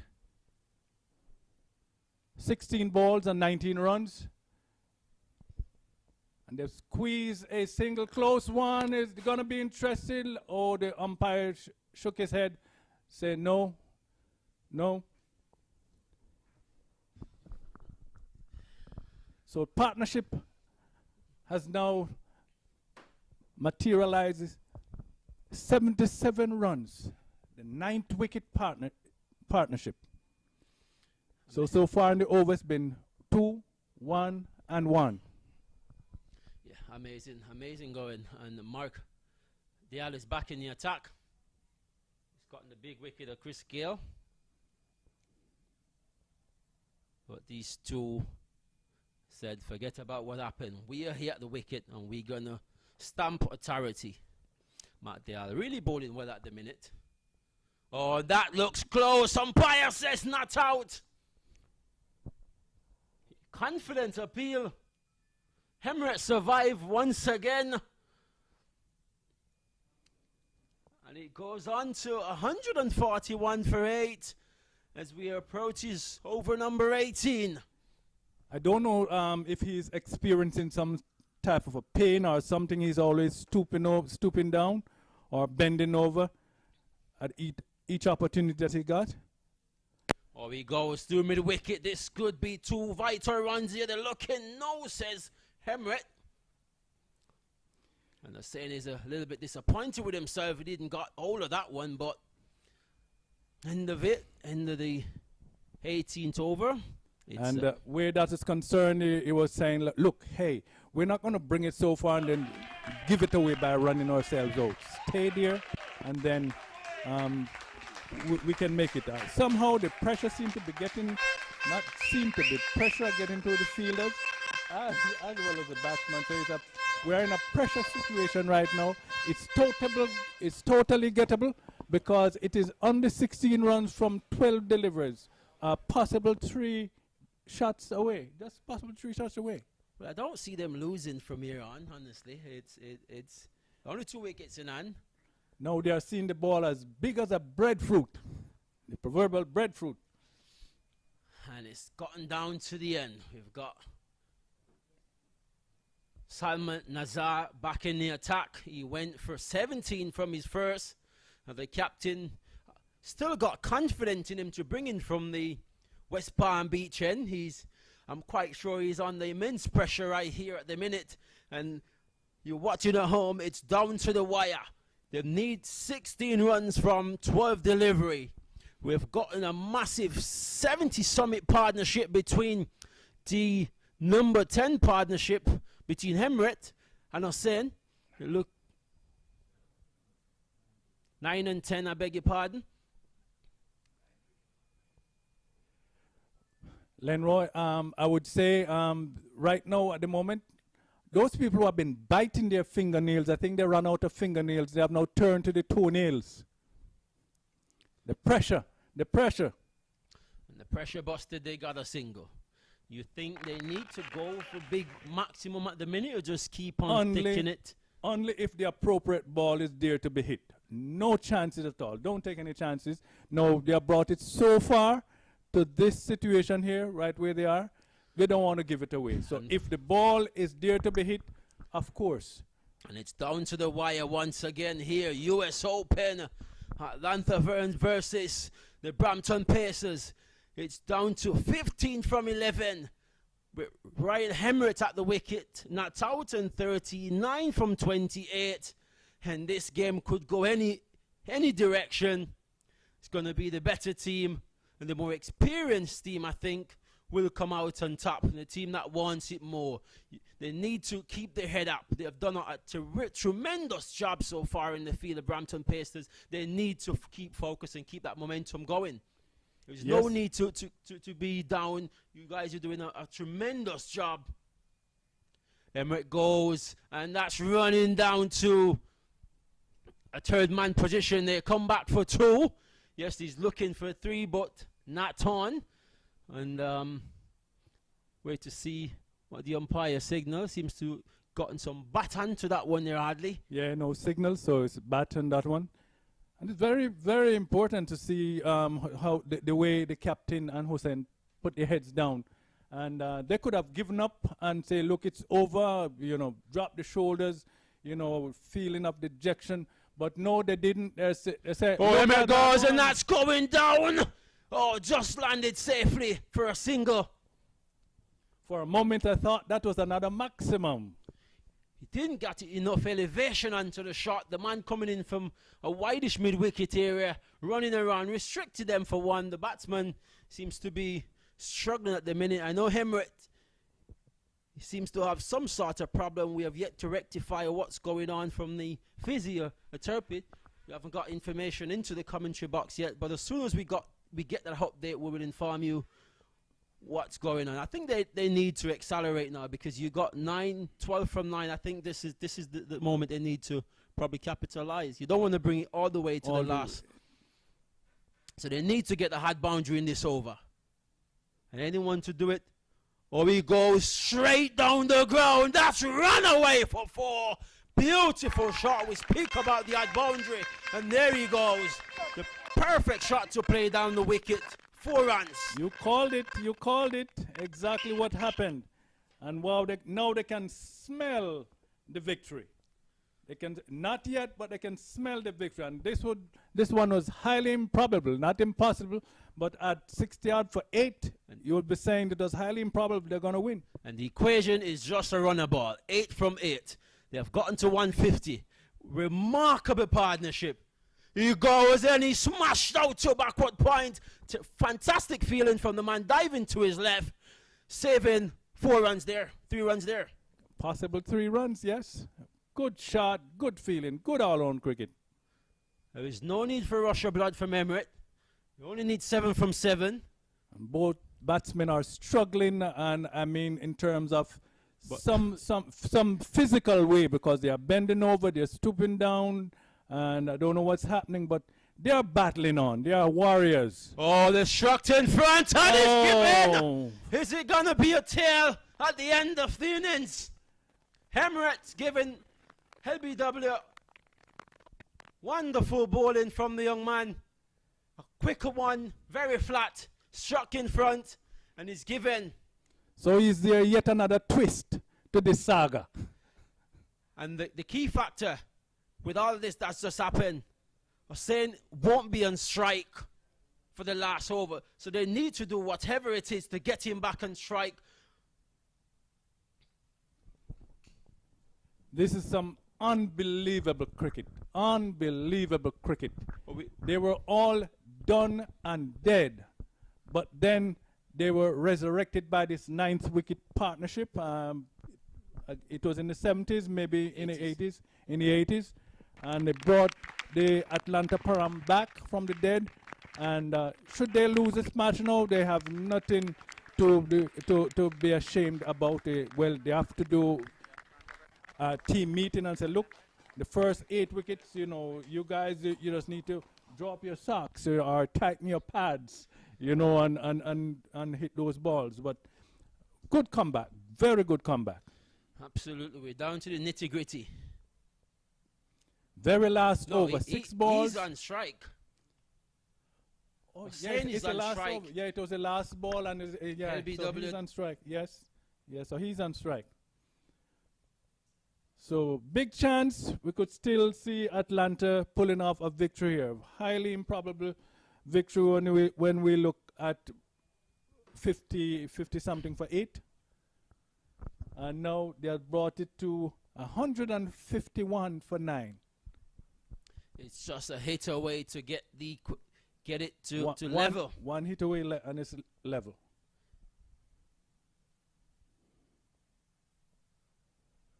Oh. Is that the wisest decision to make? Could that cost them crucially? Maybe it was a ploy by the bowler. He just came in and just easy down the offside, and not enough room for Hussein to hit it over the boundary. But by taking that one single, it may be exactly what they're playing for. Newman on the crease, Kerry Prayer. He's known as a bowler. Yes. That's down the leg side, so that should be a wide. No. Seems to got something onto it. Some bat in it. So the equation 6 from 4. 1 hit away to get the score, to win the game actually. A maximum away from winning. Oh, he cuts back. They should look for Gotta be two. Gotta be 2. No. They decide against it. No, you don't want. I think was. Yeah, definitely don't want the 2. Hussein is there, so he's the one that we want to have in strike. That he want to have in strike. This game has gotten down to the wire.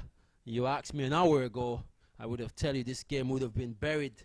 But really good partnership between the number 9 and 10 batsman, Real Emirate. And I was saying, really, really good partnership. And he's only a hit away. A 4 could get them equal. The score's level.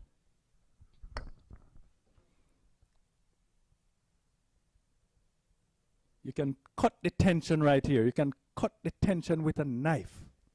You can feel it in the commentary box as well. Oh, he goes. They're appealing. They're appealing. No, the way umpire says. It doesn't matter how they're going to run around on the field or what we think, but the umpire say, man, you're not out. You're not out. It was a very convincing shout, but the umpire says no. But the bowler saw that premeditated shot from Hussein, and he was going outside the off stump to pull the ball over the leg side, and he followed him out there, and he was cramped for space. So it's down to the wire. They need 5 from 2. The man in farm and strike, Hussein on 40 from 25. He needs to clear the boundary. He needs to get it over the rope to put his team in the position to win the match. At least down to the rope to level the score. But a well fought.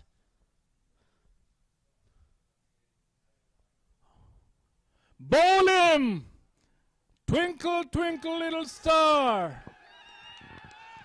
In the middle of the day. And the Atlanta Param has lost the match. Or should I say, the Brampton Pacers has won the match. But this was a very intriguing match. The Atlanta team was all but dead from very early in the game, in the innings. But no, the captain, Emirate and Hussein, fought back with a very substantial 8-yard partnership, 9-wicket partnership. And then in the final over, with just 1 ball to spare, Hussein was going for everything. And the bowler wisely brought the ball back from the offside. He swings and he missed. And there was the light flashing. Absolutely. It was a great effort from the Atlanta Fern. They really came back into the game, and they need to go back to the drawing board and see where they went wrong at the top of the innings. Someone needs to bat right through and take the responsibility on the shoulder and get that big ton in there to immense the pressure off the low back of the innings. And I think that's where they lost the game in the first 7 over. That's where they lost the game, and it was a huge effort by Hussein and Emrit that cost them to even bring the game this close. So we have the top wicket one of the top wicket keepers, Siddiqui 3 for 19, and Julian 4 for 23.